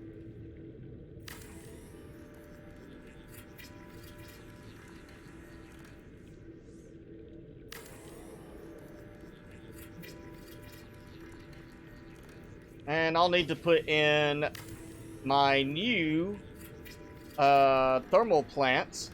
I have this really good spot here, and I got the other one up there before I get done with this. I should have the supplies for that. I've got a bunch of gel sacks still. I've got to make sure I don't use them up because I don't want to have to go scrounging for more. I want to just be ready to go and build my... actually, we might do that. We might try to get some of the exterior grow beds started today, too. On the top of the tunnel entrance platform. See, we're going to go all the way down here. I bet I'm going to have to do a weird curvy thing on this. Right?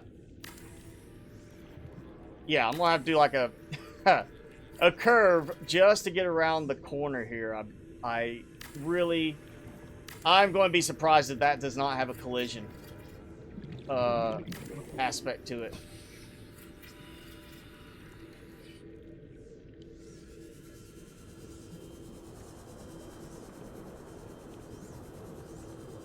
Time to get some air and sustenance. Welcome aboard, Captain. All systems online. We'll get...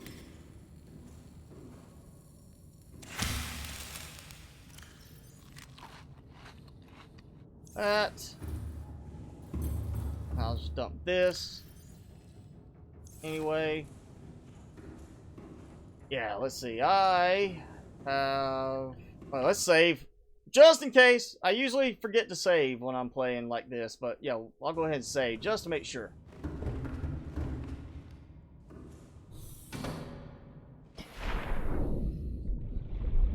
Oh, we got the legs starting to show.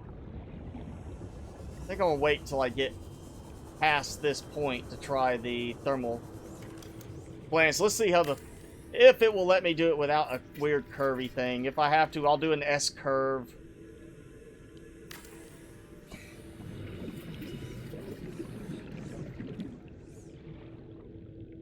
Oh yeah, that piece is going to cut it close. It's going to be like, oh yes, look at that.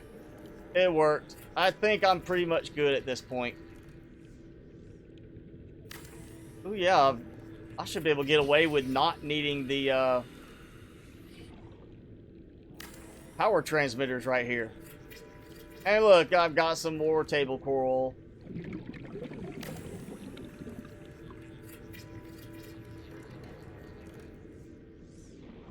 You know, I'll grab lithium while I can, and this. Hey, look, some diamond too. I'll need diamond. If I'm remembering right, that's one of the things I need for the lamps. So I need a lot of diamond. Can peepers get pink eye? I don't know. Technically, you could say the Oculus has pink eye. They've got pink around their eye. And they're in the jelly shroom cave, which is pink mushroom. So I would think if anything was going to get pink eye, it'd be the Oculus.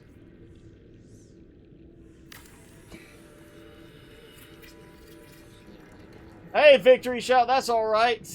You know, it's early for you. I understand. It's a Sunday morning. You're supposed to be sleeping in. Well, I was up by 8 this morning thanks to a certain dog wanting to go outside. I'm hoping I can make it to the lava zone today. I'm already doing pretty well with it, I think. I'm either completely out of supplies on titanium again, or I just got out of range. But I am getting close to the tunnel drop down where the Ghost Leviathan is. So we're going to find out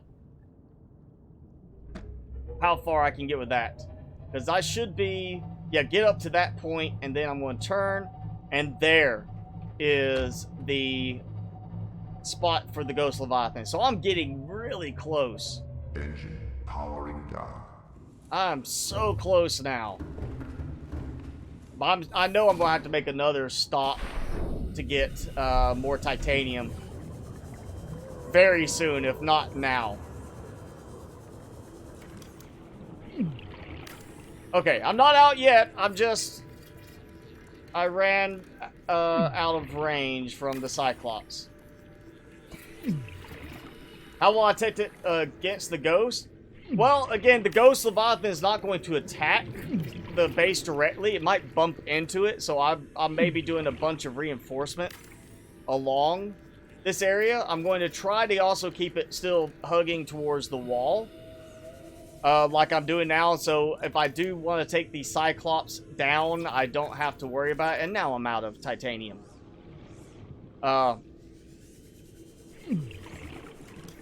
But I'm hoping that by having just a good overall placement, I should be okay. And oh yeah, I need titanium for that. Is there any I know I had some titanium I saw down this way that I had not drilled yet. We'll go get that.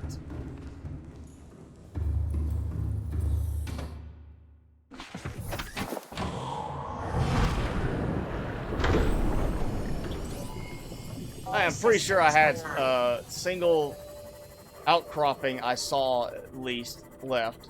Let me do 1, maybe 2 thermal plants.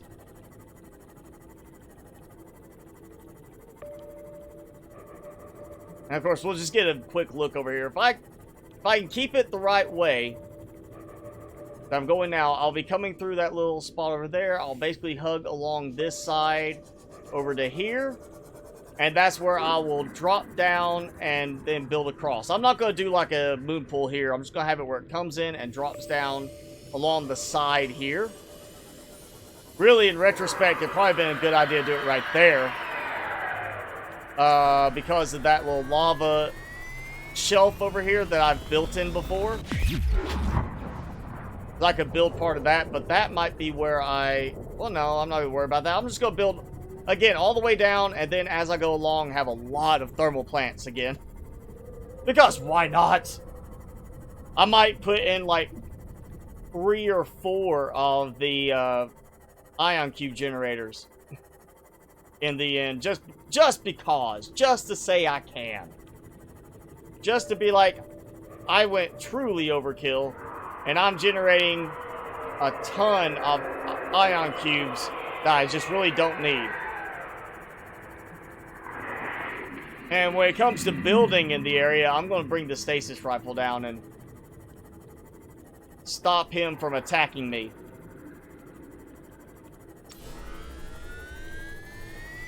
Oh, he went back into the wall. Oh, where was it? I know I saw a single titanium outcropping that I missed. Like, how did I miss that one kind of spot?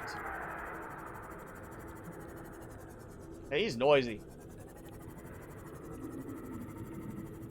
If I'm overlooking it, scream in the chat. Yes, Mafioso, you can check the description below. I've got the current list of mods. Nothing has changed since I put that list. And if I ever add or remove something, I update the list to reflect that. So current list is there, links, everything included. Alright, come on. There's at least 1 titanium outcropping. I saw it. Oh, and I left 1 piece of base over here. Whoops. There, I got some titanium. Not enough, but I got some.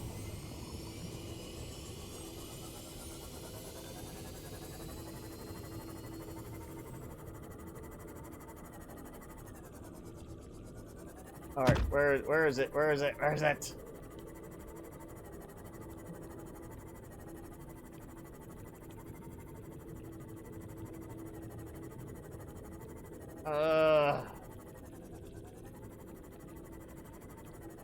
Alright, let's go lava zone. I don't want to go back up to the surface yet to do scrap gathering. Because I definitely want to take the Cyclops for that. So let's just check and see.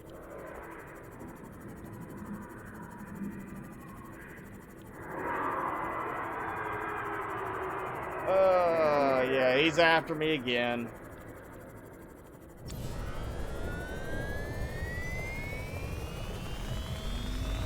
Really? It's like he doesn't care to come very far down in the tunnel right now. Like, I know I've got some speed improvements, but not that much. More quartz that I'm not using at the moment. Again, yo, when I needed quartz, I couldn't find it. When I need titanium, I can't find it. Titanium's getting scarce. Quartz will then be scarce when I start needing it. I do have a scanner room, Roberti. It's just up on the main bulk of the base, up at the surface. Won't reach down here. And I'm going to wait and kind of determine where I want that next scanner room to be. I kind of want to minimize overlap of my scanner room detections this time around. So I'm either going to have one right here at the very end of this to cover this area and the part of the tunnel going up, and then one in the tunnel, or whatever. I want to wait till I get pretty much to the end and then say, okay, this is going to be the most effective distance for scanning. All right, come on, let me reposition so I can look for him. There he is. Hi.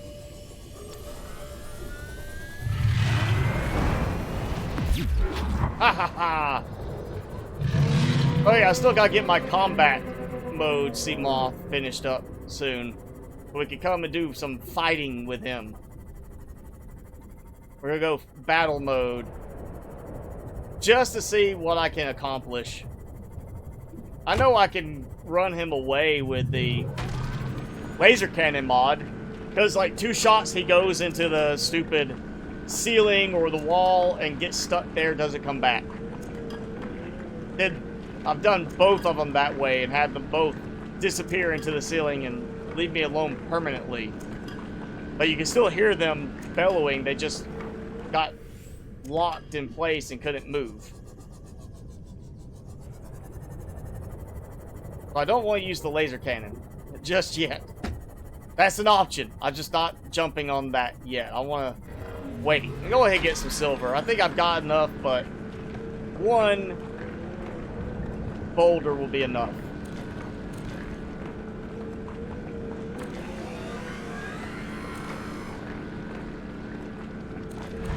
Yeah, Goku, don't even worry about making more cameras. If you want more cameras, the trick to that is make a scanner room that you don't need, and then take it apart, and or make the scanner room, take the cameras out of the scanner room, and then break it down, and you will get to keep the cameras, plus you will have all the resources back from the scanner room. Doesn't make sense.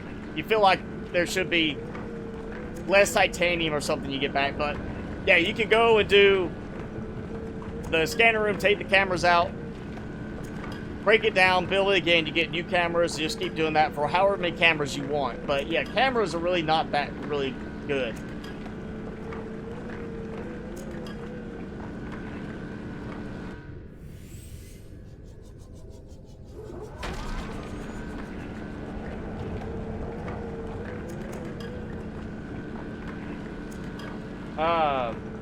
Sea moth, I have never had, I don't think, leeches stick on it since I've started playing. Honestly, I would be surprised if there was even coding in the game for the sea moth to be affected by the leeches. I'm assuming, you know, like the leeches don't attack you. They attack the Cyclops and the prawn suit. You know, you're not supposed to have the sea moth down here, but thanks to my mods, I can. So I would assume it's just not coded for the sea moth to be even targeted by the leeches. And that means I should not ever have them get on the sea moth. I've never seen them get on the sea moth that I can remember. I don't see them on the prawn suit as often as the Cyclops. But, you know, it's the same thing. It's like surprising, you know, if you think about it, they never attack your base either. If you build a base down here, you never have them jump on the base, which doesn't really make sense because the base has power running through it. You think they would also want to snag on to the side of a multi-purpose room where it's just a blank outside piece, no glass, no reinforcement, and start sucking on some energy. But they don't. So I really do think it's something to do with just they're coded only to attack and latch onto the prawn suit and Cyclops, and that's it.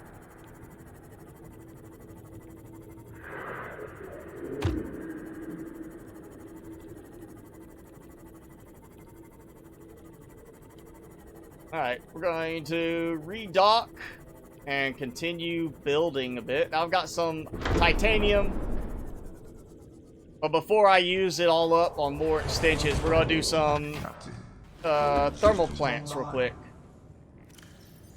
And more lead. I'm going to have too much lead in the end. I'm going to get lead poisoning. Nope, nope, nope, nope, nope, nope. There we go. Again, hopefully they'll give us some sort of protection type thing. Oh, yeah, there we go. Okay. No, it did not. It did not do that. It took it. Yeah, hopefully we can get something that locks the toolbar options. Especially vanilla, you only get a handful. You don't get what I have here, which is so much more useful. Hopefully where you don't accidentally, if it's on your toolbar, you do not accidentally dump it with a right click or left click into a container. Obviously, under normal circumstances, that's not a problem, but the auto sort lockers does add a complication to it. There we go. Thermal plant.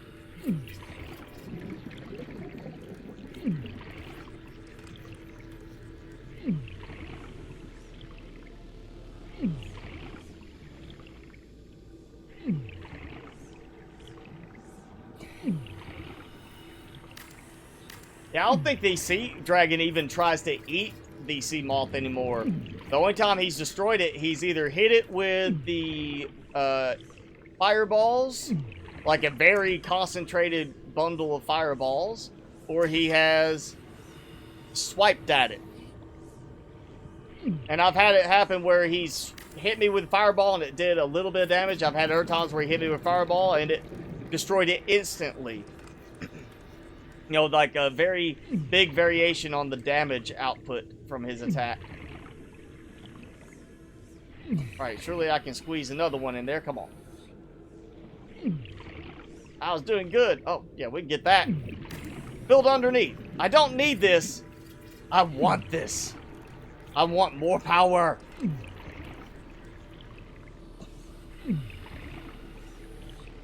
And I'm going to stop after this one. If I can even place it. Alright, we'll just stop now because I do not want to run out of aerogel. Or not aerogel, the gel sacks. I want to make sure I still have those for planting. So I don't have to go scrounge for more. Let's do more of this. Where? Oh yeah, you see that lag now as it's calculating the integrity. Oh yeah, sea dragons one of the worst things in terms of bugs. I mean, leviathans in general are bad overall. You know, the reapers will do it. They're not as common to do it because they generally stay in larger, more open areas. But the sea dragon will swim straight into a wall. And I've sat there and been working on something. All of a sudden I hear the sea dragon bellow at me. And here he comes out of the wall, straight charging at me, about to attack. I'm like, how is that at all still a thing in the game? Because I cannot see him coming until he's right on top of me. Now, I'm surprised that you don't go into the volcano mountain and he follows you inside, swimming right through the entire containment facility in there. Or the, power plant facility in there. Alright, now I'm in that area. It's no longer 0.7, 0.8 reduction to hull strength. It's now 1.6. So hull strength is dropping a lot faster.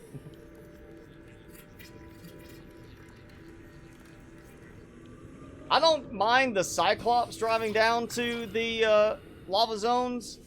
It's actually fine. It's just more prone to being attacked. But I feel like the prawn suit is so cumbersome. That's why the mods I have on here definitely favor the Seamoth.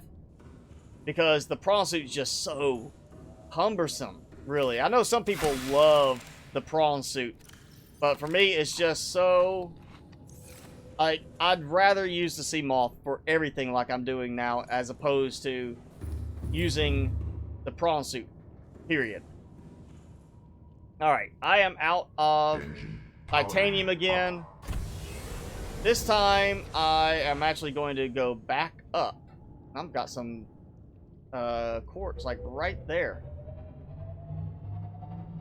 So yeah, let's do a, we're just past the 2-hour mark. Let's go actually back up and follow along the whole path. And see. So this is all from today. All of this that I am passing by right now is from today. All the way up to the other moon pool. Because I was starting at the previous moon pool that. So that is everything I've built today. And I built a good section out. I had to redo it. And I have not had to stop to recharge yet. I've had to only go and get one really big load of metal salvage. And now we're about to do another one. If I can get one more big round of metal salvage, we can get to at least the top of the active lava or inactive lava zone tunnel area and drop it down. I saved recently, Sean, compared to what I normally do. I think I've gone a couple of streams where I didn't save until like almost 3 hours in, until it was almost the end of the stream. I was like, oh yeah, I might need to save. I didn't save earlier at all. Not hit that.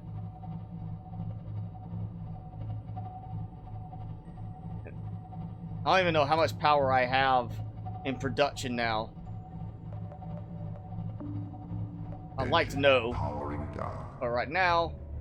Oh, yeah, wrong thing. I meant to just turn that on. Powering up. Habit of hitting that and hitting that at the same time.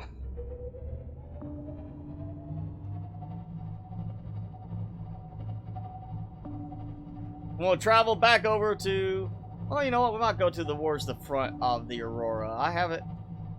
Actually, let's just go past the Aurora to the far side where the engines are. Because I can park higher up and get some solar power. Plus, I have not, like, stripped out that area of metal salvage. I know that.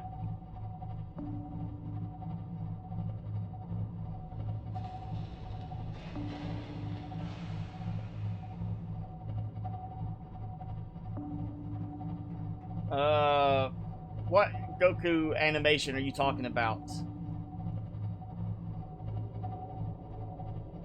And yeah, prawn suit with double grappling arms, fast for mobility, but then you're gonna have to stop and swap, arms out to do any actual work. Because I'm not using the grappling arm to drill. That looks like he's in the wrong place. Looks like he's a little too far over to this side.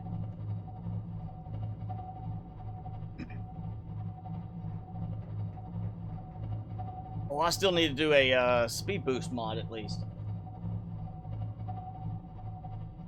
Oh, Sea Dragon eats Sea Moth.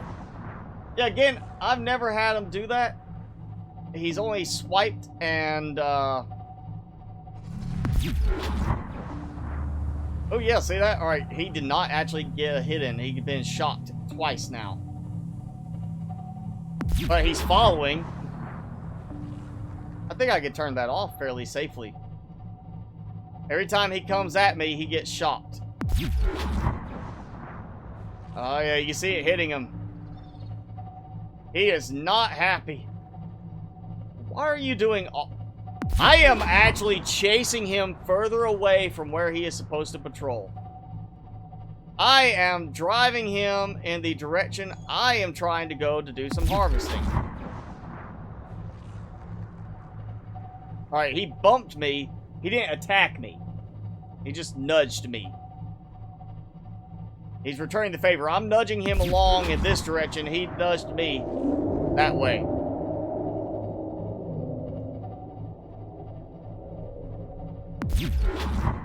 Alright, so I'm using the perimeter defense thing from the Seamoth with the auto fire thing that Prime Sonic made, the mod for that. It deals some damage to make them go away, and it's charging the Seamoth from the Cyclops. So if I had this placed in the right spot with, let's say, you know, thermal plants or something like that, I might be able to sit here and let him just keep coming after me and kill him. Alright.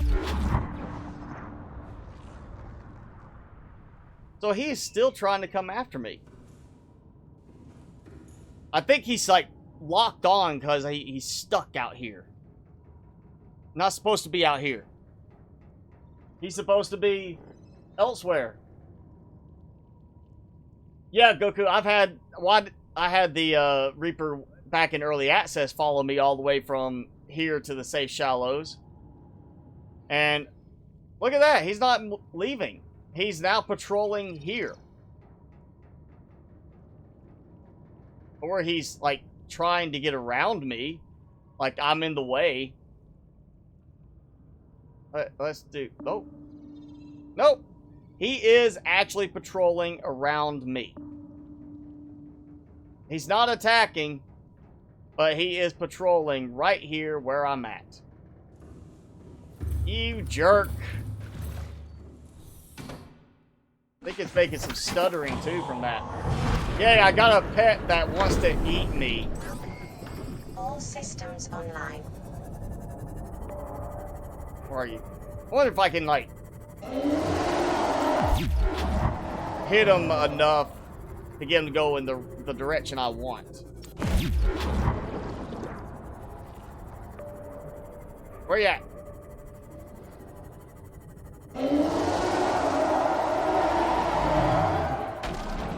That's it. I'm drilling your face. I'm chasing you down.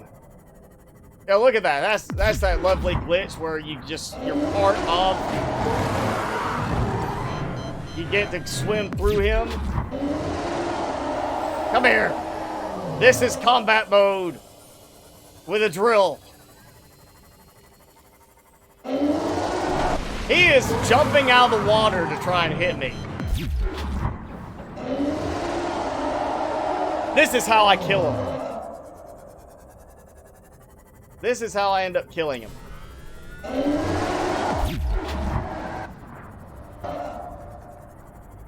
Go on, keep going. Look at that. He tried to eat himself. He spun around, went for his torso part, and then went right through it and flipped back out. He's the Carolina Reaper Leviathan. If he's a spicy Leviathan, he's got to be the Carolina Reaper Leviathan. Because that's the only Reaper that's going to make sense.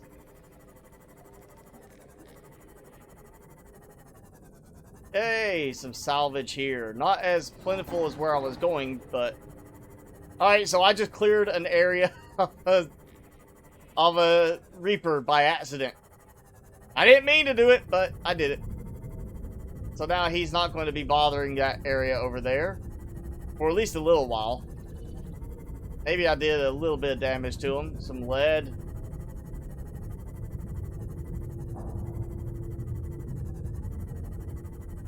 Well, that was interesting. So I know I'm definitely going to be having the perimeter defense system on the battle mode. Sea Moth. Or I think I did the 2 torpedo launchers I wanted to do on it. I haven't done anything beyond that because I didn't want to go all torpedoes. I wanted to still have some kind of storage capability.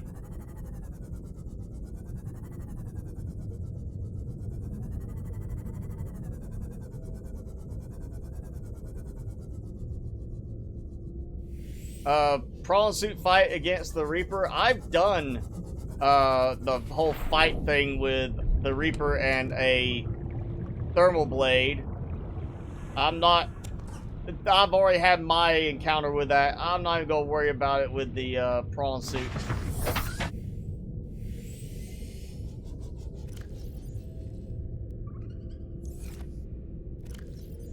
I'm just gonna grab all that I can right through here.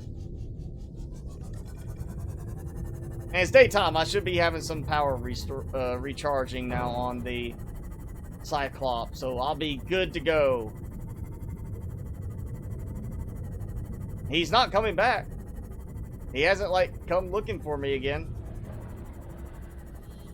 So either he went back where he's supposed to be finally, because I left the area. He didn't have anything to kind of keep him, I guess, engaged. And he returned, or he's over there in the safe shallow area.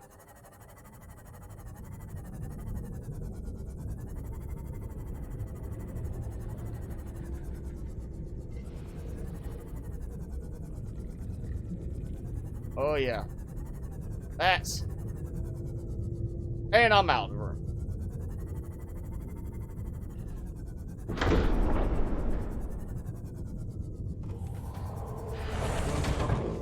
Sea Dragon propulsion cannon only.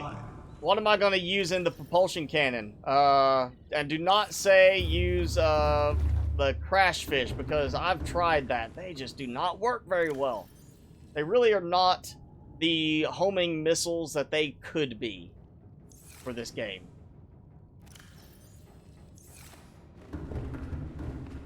Now, you could have the crash fish be the homing missile of the game. I've heard people say to use them that way. I tried it. They do not really home in that well. They kind of skirt to the side. Maybe like, oh, hey, I'm going to go after this guy. But other times they're like, oh, never mind. I'm just going to go right through him and ignore him.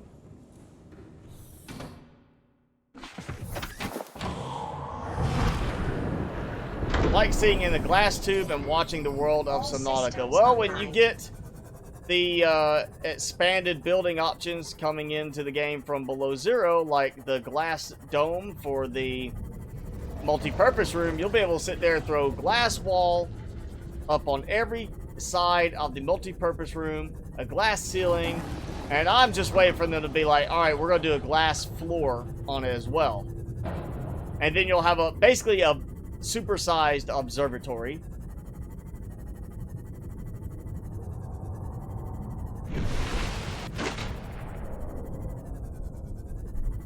Oh yeah, I gotta remember to do the battle mode Sea Moth. I've got to add more, or try to get some more speed boost stuff going, because if you didn't watch last stream, we ended by testing out the speed boost a bit, and I was able to launch myself across an entire platform piece of the main surface area base.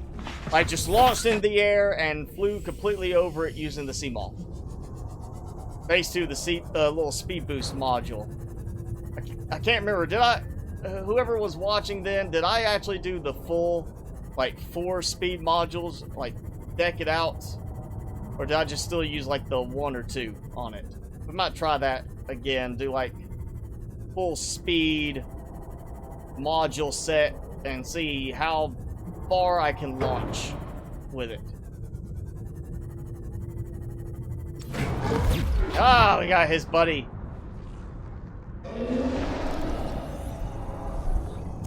Aha, look at that. I'm too quick for you.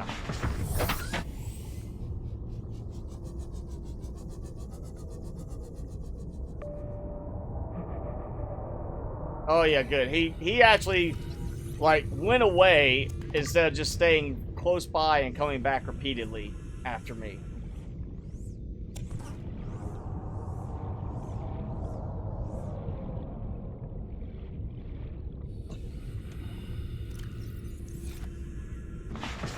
Yes, they added a glass dome for, well, the multi-purpose room and the large, extended room in Below Zero. I haven't actually messed with the glass dome on the multi-purpose room yet, but I am going to be putting a glass dome on my, large room structure that I'm building on my new base in Below Zero.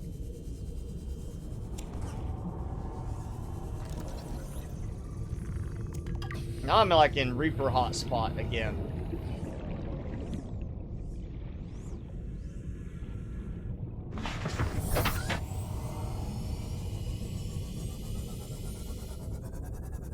Let's go ahead. There we go.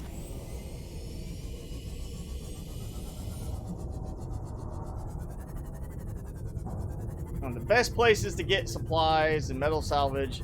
Also the most prone for you to get attacked.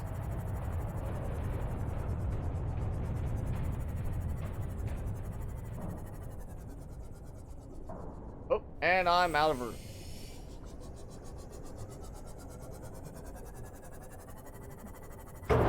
Oh, I went way far over. That's why I was the guy I scared away. He's supposed to be patrolling that spot.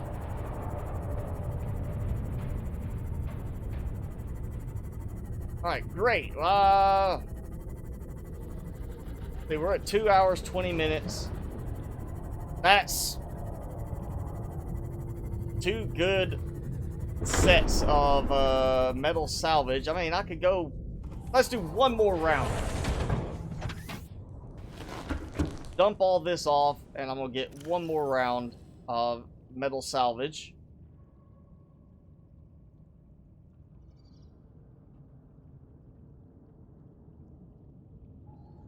Alright, come on.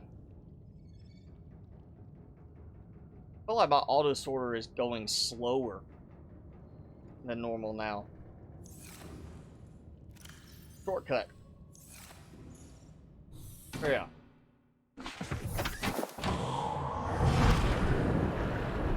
The terraformer is still in the description, period. There's a reason they took it out. It was too problematic with performance. It kept causing issues because of the way the terrain was being handled.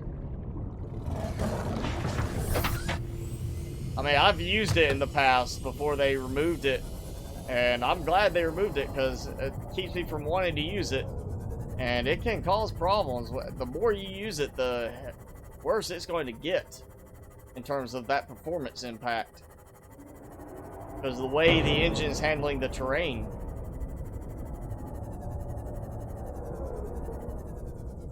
Oh, sounded like he was coming after me.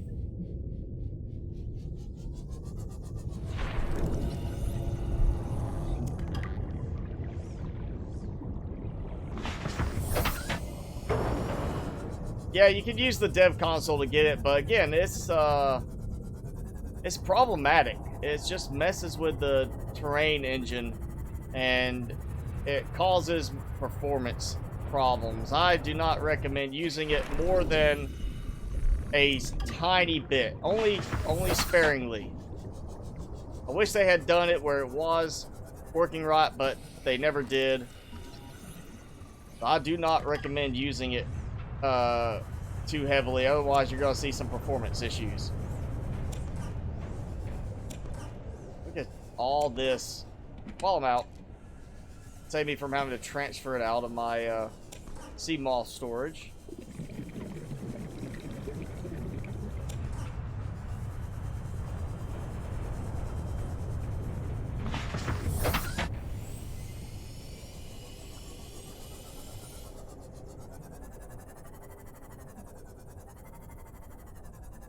So much easier to get titanium right now than it was for me to get quartz in that last build effort.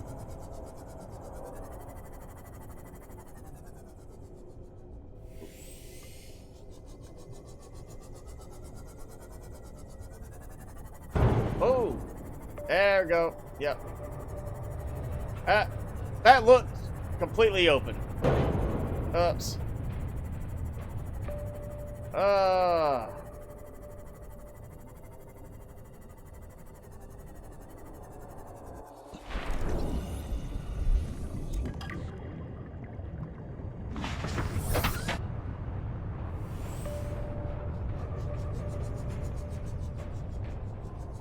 Yeah, the right code, but, you know, again, it'd be a point of the devs doing that code, and it probably became an afterthought when they were working on, like, oh, you know, we probably could have done this better if we done it this way, but if we rip everything out now, we're going to set ourselves behind by several months, if not longer. So I'm sure at some point they're like, you know what, we could probably do a better job like this, but it's too late to try doing that because the game won't come out. That's like some of these games you see, they're in development for like 4 years. They go through several big iterations, overhauls, new graphic updates a couple of different times, things like that. And then you're like, well, when are you going to, you know, actually release the game? Because, you know, I'd rather have the game actually be full release. And it's like, you know, yeah, I saw it right as I was climbing in. Saw him coming after it.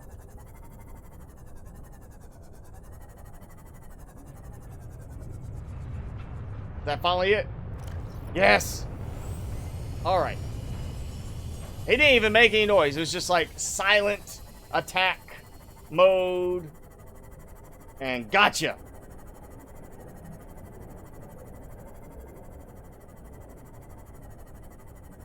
Should go to bed, but it's the weekend.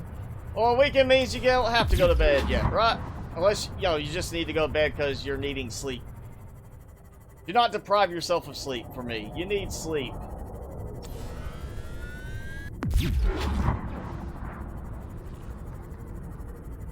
Oh, look, there's some titanium I missed. I drove right over it.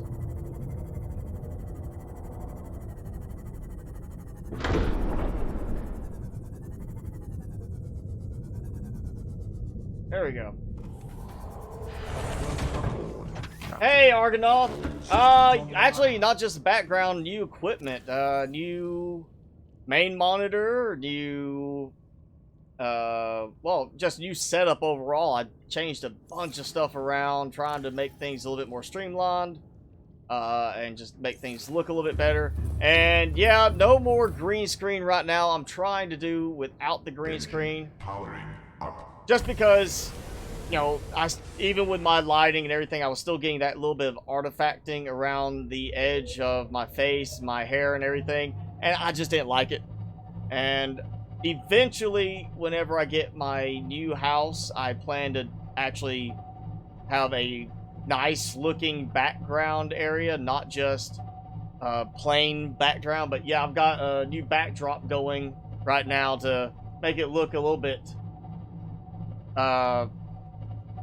cleaner. And yeah, instead of the monitor being behind where my camera is, it's over here. I did try the camera on the other side, but I couldn't get the right angle because of how the microphone looked. Because like right here, you see the microphone just to the side, and there it was kind of like blatantly in the way. Plus, I have been testing over the last week, tying in my DSLR camera to use it as the webcam instead, and ran into problems. It's an older camera. It could not handle staying on so that long, so the sensor started to heat up too much. But it's got me thinking that's what I want to do, so I either would have to put the camera really high where it's looking way down above me, and I just don't like that look. I've seen other streamers do that. I don't like that look where I'm looking down. I feel somebody's going to sit there and say, hey, your hair is getting thin. You're losing some hair on this spot of your head. Or I put it low, which means you're going to be saying, hey, I can see that booger in your nose. So the camera's staying over here for now and probably will stay roughly the same position when I get it set up with like my DSLR, hopefully, or a new DSLR. I'm probably going to have to buy a new one. But yeah, I'm trying to clean things up and upgrade some stuff, so new monitor, my old monitor is now my left monitor, which has the chat and all my notifications and stuff on it. And I'm going to continue tweaking things a bit more. I'm going to be probably over the next 2 months still continuing to tweak stuff and just see what I can do.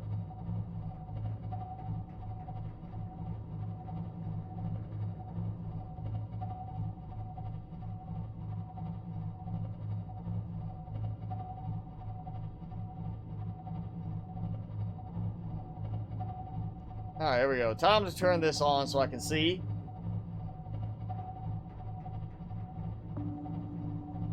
Don't break anything else.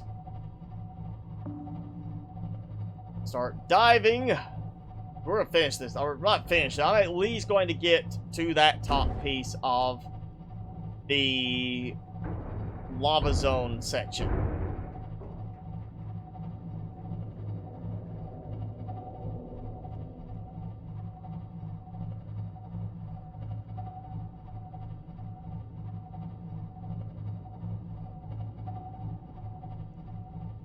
Alright, they're going to line up first. I don't want to risk hitting something and bumping into that because of colliding with the side of the cave.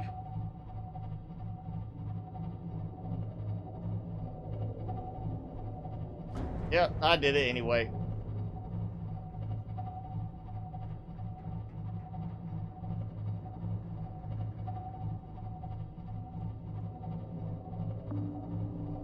Alright, here we go.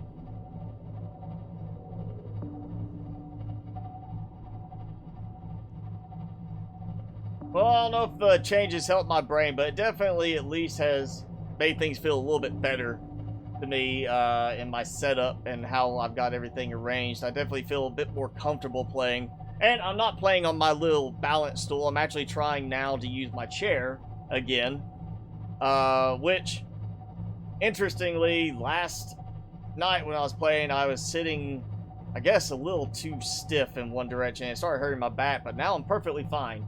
Definitely more comfortable on my backside than that balance stool has been, but I will eventually go back to the stool once I have my new house and my new desk in place, because that's just, it'll keep my back straighter. And I feel like I sat more consistently in the same spot doing the stool rather than the chair. Yes, John, I use Steam. That's where most of my games come from. I do have really one game from the Epic Store that I played. I'm just not a fan of Epic's policies and the whole PR exclusive type thing. So I stick mostly to Steam for everything. And you know what? Let's go ahead. I don't even know why I came up here. I could have done it down there. Let's go ahead and do stasis rifle. I have the supplies for it. Atlas, is that the god like map control game where you're playing as different gods, deities, and trying to control areas of the map, like take over by fighting the titans and stuff? You got like another team? Because if it is, then I have played it long ago. It was fun, just not enough to hold my attention with it for a long time. If he can do all that, you can survive one more day. Hey, maybe I need to actually assign that to another slot. There we go. Oh yeah, of course I didn't go and do my reinforcements that I should have done back at the top side. Pirate genre game. See if, okay, I think I've had somebody mention it to me, but I'm just I'm not a pirate game type guy. I tried Landless, which is not necessarily pirate theme. It's more like Waterworld, Kevin Costner type theme. But of course, there's pirates in it. I just did not find that game very good or engaging. I'm not big on that kind of style.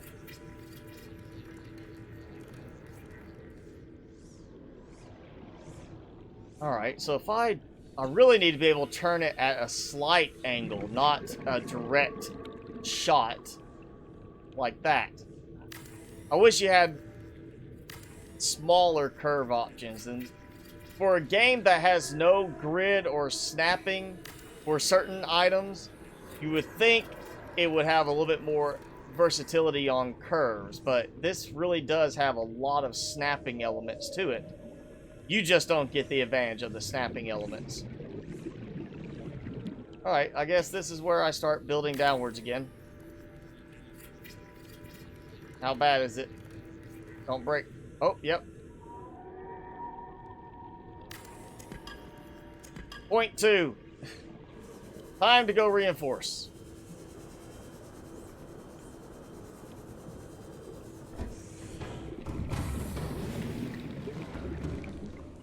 This is kind of a Waterworld steampunk game, but the graphics are not really that good in Landless, or at least they weren't when I played it before. And there's a lot of aspects that I found just be very confusing. Like, it was not as well thought out in certain things as I thought it should be, and it basically got to a point where I was like, it just did not have that much of a fun factor to it. Age of Empires, yes, I have played Age of Empires. I played Age of Empires back when it had originally came out. The original Age of Empires and Age of Empires 2. I have good memories of those. I just don't have them. I don't play them anymore. I've gotten away from the RTS type game style now. I'm much more into the building and survival games.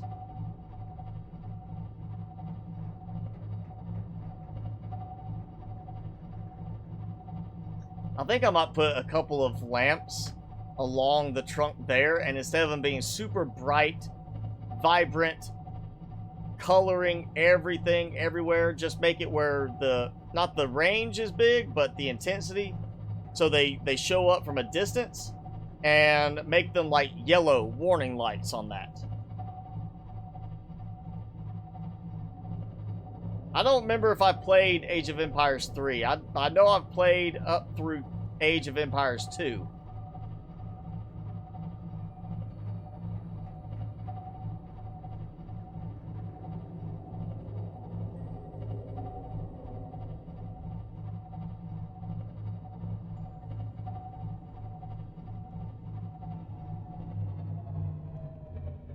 I'll just leave that running. This should not take that long. I should have plenty of the materials I need for it. Oh boy, this is almost completely reinforced. I knew I would eventually get fairly far down on reinforcements for this base.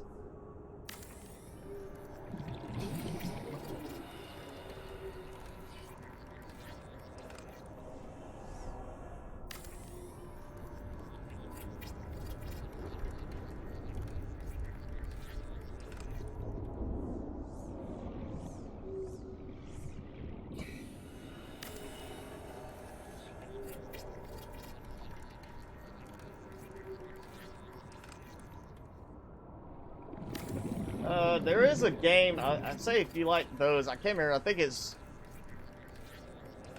not Dawn of War, I want to say maybe Dawn of Man. I don't know how much combat's in it, but it's the same style of that RTS, of it being a like, you know, your ancient civilization and you're trying to grow mankind up from the time of being, you know, here's mammoths and such as that to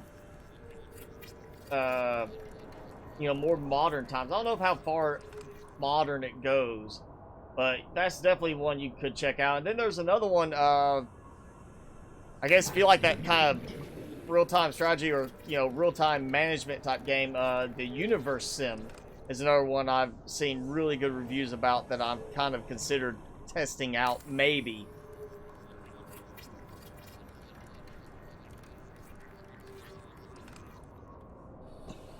Alright, so see, Sean has Dawn of Man. He says it's good. I know there's one, same theme, basically. Not Dawn of Man, like early stuff, but it's more of a survival type game than, I'm assuming it's more of a survival, like, type game, not a, strategy game. Maybe like story mode type game, but it's called Ancestors. And it's like, from what I've seen, you're gonna play, I think as far back as Australopithecus. I can't even say it now. Australopithecus, that's it. You're gonna play that far back in the game. And basically, I think you're supposed to go through and slowly, you know, you do certain things and you get where you can slowly evolve type style to it. But, that's one that is coming out, from what I see, next year, 2020, and I've got it on my, radar. I'm watching for that one to come out, and I just noticed I'm out of bioreactor fuel on here. Look at that. I ate up all of my Oculus again. I'll leave the one. I'll have to refill when we go back. Oh, wrong button. Yep, there we go. Wrong button. I ate some raw... I had some sushi real quick by accident. Fortunately, I do have that big alien containment full of Oculus back at the main part of the base. Look at this. Just that... It's got such a good look with the lighting and everything right here from the lamps and such.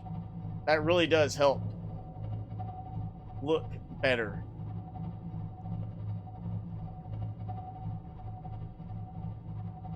Wish we had more of the vertical connection options than just the one vertical connector and only certain places where you can connect. Like, why can't we not connect it on the top of a multi-purpose room in the dead center? There's a little round spot there. Why not make that connect? And we have a ladder that goes up.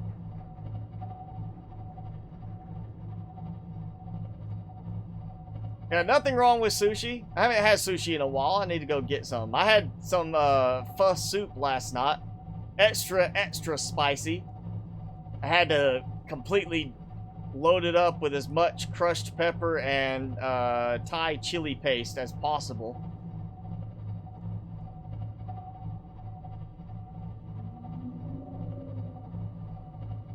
Oh, I can see a little bit. I am overdue to go have some good sushi, though. Engine powering down. Maybe get, crunch snow crab is one of my favorites. I love the little crunch topping.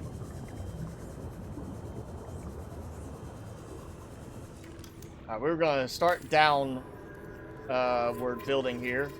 I'll probably still have water in there, I'm sure.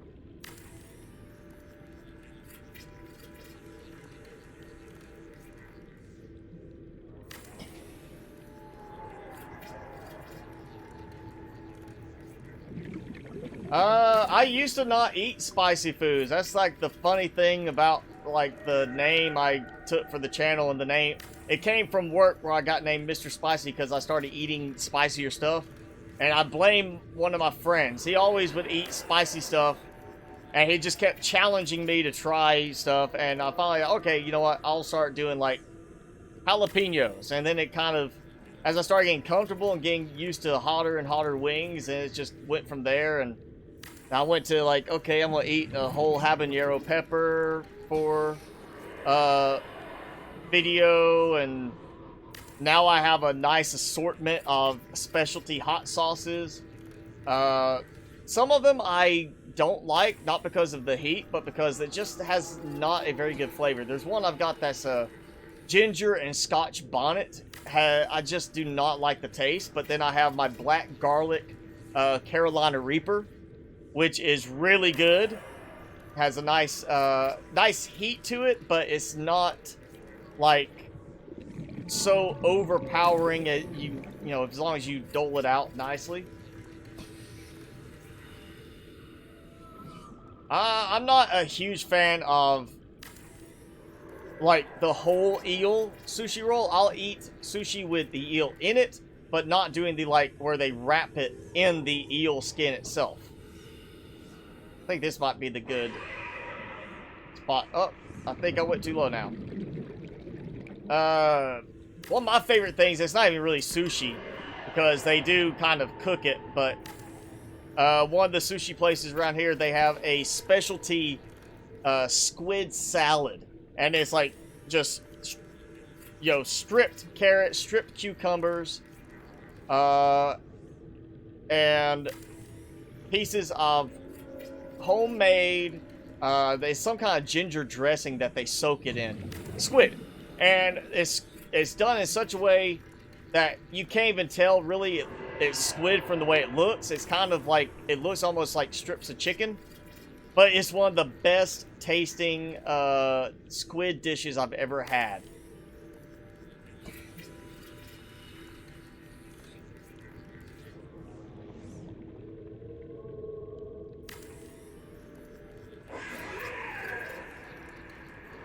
Yeah, just keeps bringing me back spicy food. I've got a new hot sauce I'm looking at ordering. I'm not sure how it's going to compare with some of the others, but it's one of the ones they used on Hot Ones, where they do the, you know, eat spicy wings while they answer questions stuff. It was on one of their seasons, and it's supposed to be really tasty.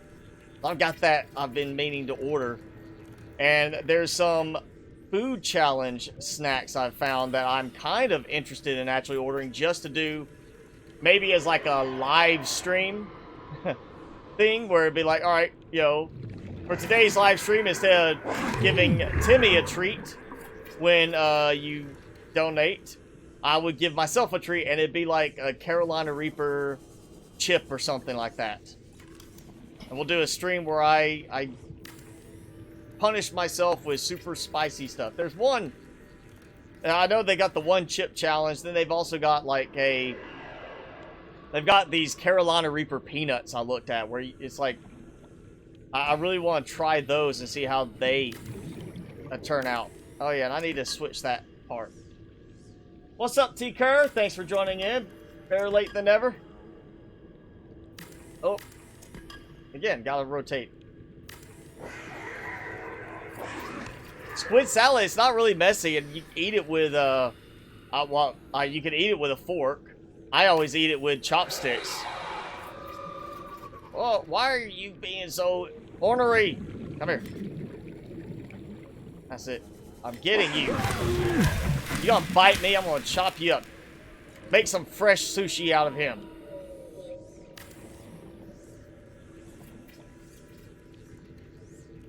Let's see. How far back? 30 seconds. And how far back is that other moon pool? I don't want it to be too close together. We might do another moon pool right here. Where do I order it from? Are you talking about my hot sauces and the spicy foods? I get those just from Amazon, typically. Alright, so there's that. So there is a place, I believe it's based out of Key West, or maybe it's Dominican Republic, somewhere in that, you know, tropical region. There's a store, it's like the hotsaucestore.com, and you can order from them, and they've got just a massive selection of hot sauces there, and I just have not bothered trying to get any from them yet. But usually I just order some of that stuff. I look for it. If it's on Amazon, it's usually the better price than what I'm going to find in some other places, so I just order from there.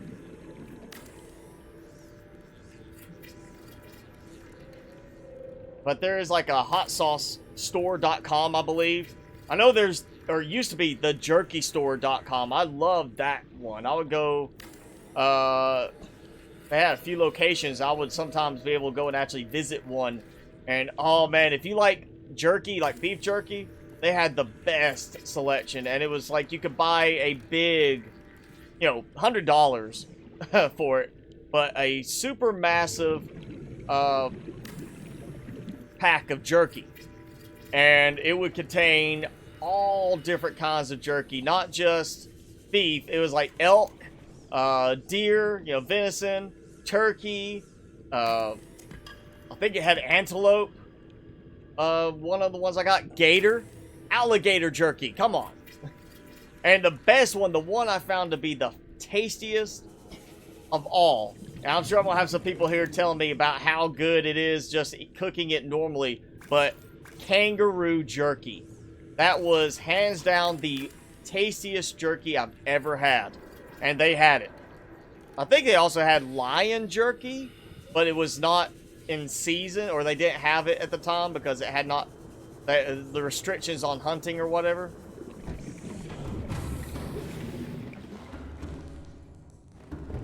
What's up, Met?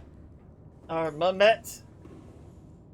Yeah, we're at 2:52 now. Normally I go 3 hours, so we're getting really close. I'm not doing another trip for supplies, so what I'm going to do is this point, either I'm going to run out of titanium again, and we'll call it. I'm going to run out of my hull strength for the base and call it. Or I'm going to finish and get it down into the tunnel area there by using the stasis rifle that I have equipped and freezing this guy. Because look, that's where it is.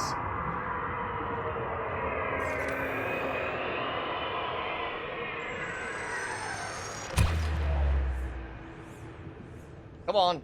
Ah. Yeah, I don't know if I'm going to have enough supplies at this point to make it. So, I had hoped to make it all the way, but I don't think that's going to happen now. Oh, kangaroo? Yes, the kangaroo. Kangaroo jerky was delicious. I keep wanting to be able to order and try like a kangaroo steak. Oh. Speaking of, I might actually... Nope. I was just... somehow managed to park that far away. I will be streaming Subnautica next week, same day. Always on Saturday for Subnautica stuff.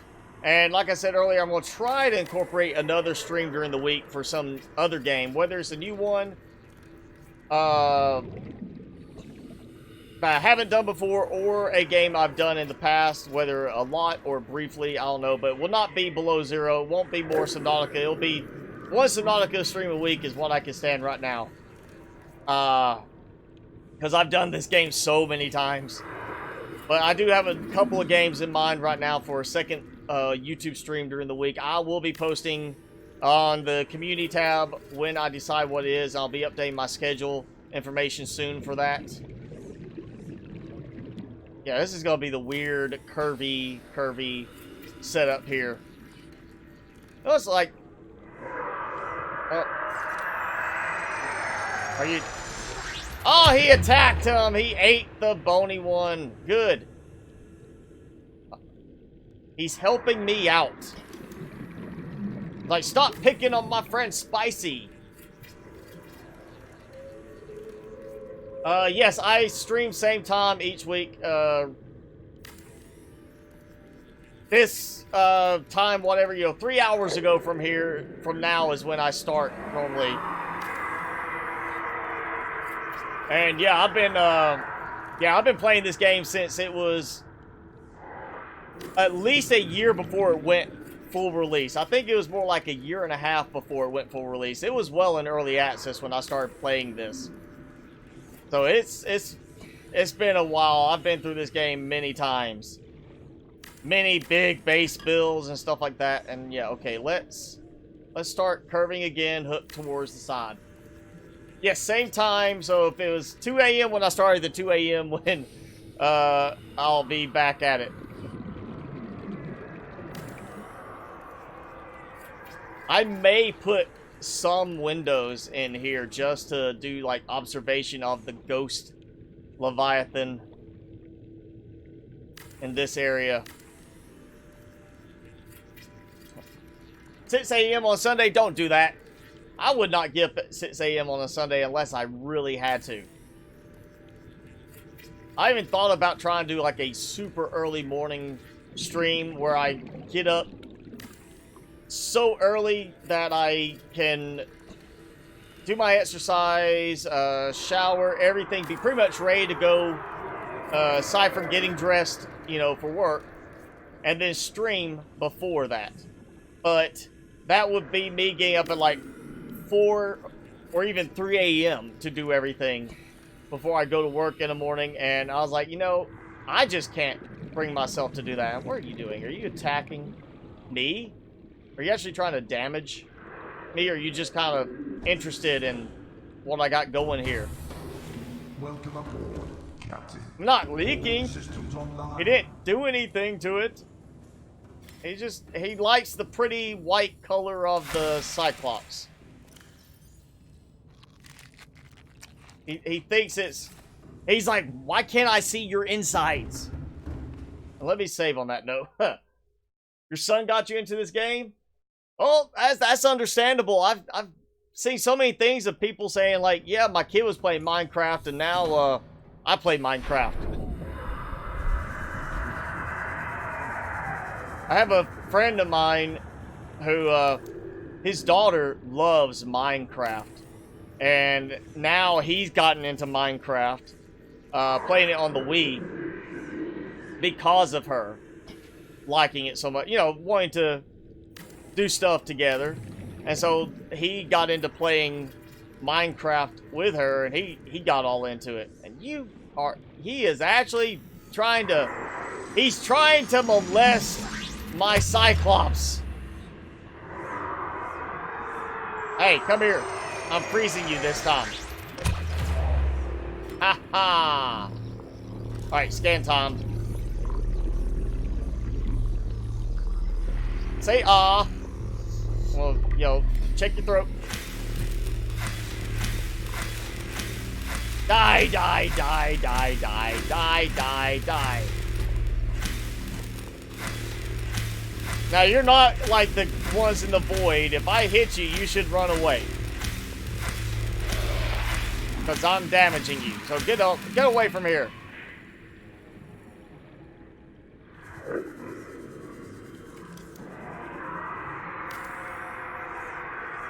I think he's coming back.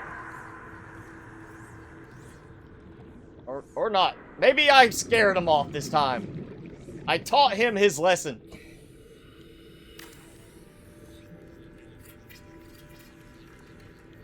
If you're more into RTS and you weren't here early enough for the previous conversation, we did have a few suggestions of old RTS games and new RTS games.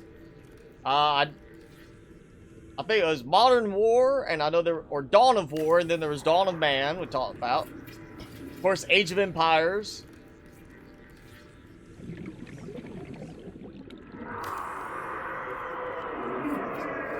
Oh, I made him mad. Oh, and look, my whole strength's almost out, too. Look at that, little baby pop.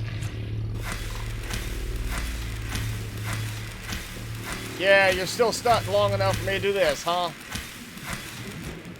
That's what you get. Alright, so I am down again on hull integrity. Like I said, I'm not going to worry about doing more reinforcement at this point. I'll have to get some more supplies. I'll head back up and do reinforcement. But we got close. I mean, it's not quite as far as I wanted to go, but I'm close. And you know what? Let's do this. Engine powering up. So that when he triggers the attack signal against me, he'll get shocked. There we go. Go away. Alright, so normally I would do the free cam fly around thing. I'm gonna get away from him first. Then we'll do the whole, like, back up top.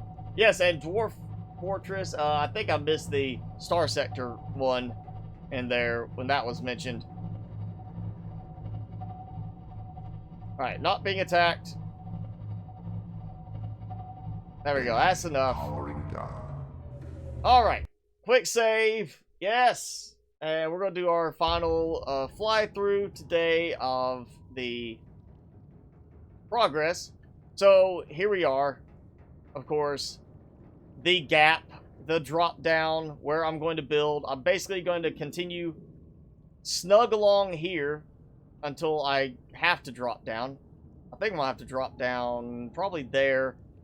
I can make it to that spot, drop down there, and then come across and go out and then drop down again.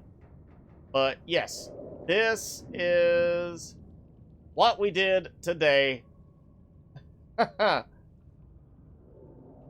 was 3 trips. I know at least 2 big trips of gathering titanium with the Cyclops and Sea Moth.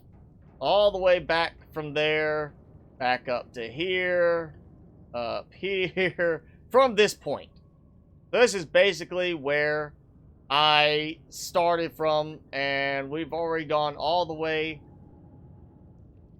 We're down to this point. That's all reinforced. We're going to reinforce all of this. I'll probably try to get that done next, beginning of next stream or before next stream. But yeah, we've got this. I know we can finish this next stream. If I made it that far this time, then I can finish the next stream next week. Yeah, just a lot of gathering supplies again and building what I can until I run out. So we'll get over here, we'll pull out off the ledge there and have a straight drop down, hopefully all the way to this point. I'll build like a little actually, I'm not going to do the lava zone thing right here. We'll build it, keep going out this way. We'll have one of these spots. I'll have a moon pool for that area. And then this, it will render. Yeah, we'll come out here, come straight out here, kind of like I did with the gateway base thing last time. Come out here, and then it'll just drop down into this area. And pretty much, I'll turn this into a big lava power plant. We'll have our final moon pool here. And I'm not even going to worry about going all the way into here. I just see no point for that, being this close to it. And yeah, that guy. Hi. Hi, how are you? So yeah, we're getting close to the final end of the stretch for the actual main build of the tunnel. Then I'll go back and do, of course, we'll be doing upgrades in the moon pools, doing the upgrades and the decorations in the multi-purpose rooms for lab type approach. I may add a second multi-purpose room to each one, like a lower one where we have alien containment inside, so they can, well, no, it depends on how many fish are really worried about there. Oh yeah, I'll also still have the exterior grow bed section to do. We've got a lot of decorations to do with the top side area, which I never did go all the way up there, did I? With the surface area of the base. Still have a lot of stuff to do with it. In terms of decoration and everything. I've got to decorate the insides of these, do more lighting. I've still got decoration and stuff to do on the outside here. Still have lighting to do up here with the lamps, and I still have copper to get to finish the solar farm up there. But yeah, that's where we're at, and it hopefully we'll get a Cyclops dock before I finish this season, and I can take this out and build the actual docking mechanism. I do need to get back to the Aurora now to get the unlock for the Neptune rocket, because I do want to do the Neptune rocket platform off the back of this and see if maybe I can find a way to kind of enclose it with the base. If not, then we'll just kind of have it floating there and figure something out. Yeah, the exterior grow beds here for all the, like, creep vine, seed clusters, gel sacks, things like that, so I don't have to keep going out and gathering them. And maybe some more platform stuff off of here. But yeah, that's the base so far on this. Hey, Totster, how's it going? You're catching the very end of the live stream, so fortunately you get to watch it, of course, after the stream's over. Tell you what, come here, Timmy. Here. I'm here. I know you want to say hi. Here. Oh, yeah. Timmy's birthday is in a few days, so he went and got groomed today, and they gave him a nice little fancy bow, you know, to go with him, with his look. He's refined, but not, you know, too aloof that he's unapproachable, right? I'm leaving it on him so he can be visible at nighttime. Want a treat? Yeah. Again, he's probably kind of a little hard to see because he is black against the background. You just spit that out. You just spit that out. Yes, you did. You just spit that out in my seat. You're like, nope, never mind, don't want it. Alright, but yeah, that's going to be it. Oh, hey, Victory Shout says, happy birthday, Timmy. Timmy, say, thank you. Yes. He is 4 next week. Got to live to be 4 because a very nice veterinarian decided to do a very risky surgery and remove it was either 22 or 23 heartworms from him. And I got him after he had just finished all his medication to finish that up. So he is happy and healthy, going to be 4. So yes, there we go. All right, but that's going to be it for the end of this stream. That's going to be it for today. Again, I will be figuring out a new stream day and time for some game, and I'll post about it in the community tab. So you can vote on what game it will be, and you'll know when that stream's going to be occurring. Also, of course, thanks again. Of course, Prime Sonic, he already joined up as a member previously, and Yuso Tent is the newest member to join in. If you feel like contributing, I do have 2 membership levels. I did not do like some streamers where I've got like a $25 one. You could, if it's just, you know, as low as $2, if you could throw that in for a month, that helps me out and it gets you some extra perks down the road as we add more things. But if not, then just, hey, hit the like button. Leave me a comment after the video, and of course, or after this is done on the video, and of course on all my other videos. And if you haven't already, and you've been hanging out during the stream, make sure you subscribe, hit that notification bell, you keep up with all my notifications, my content during the week. But, as always, thank you for hanging out with me.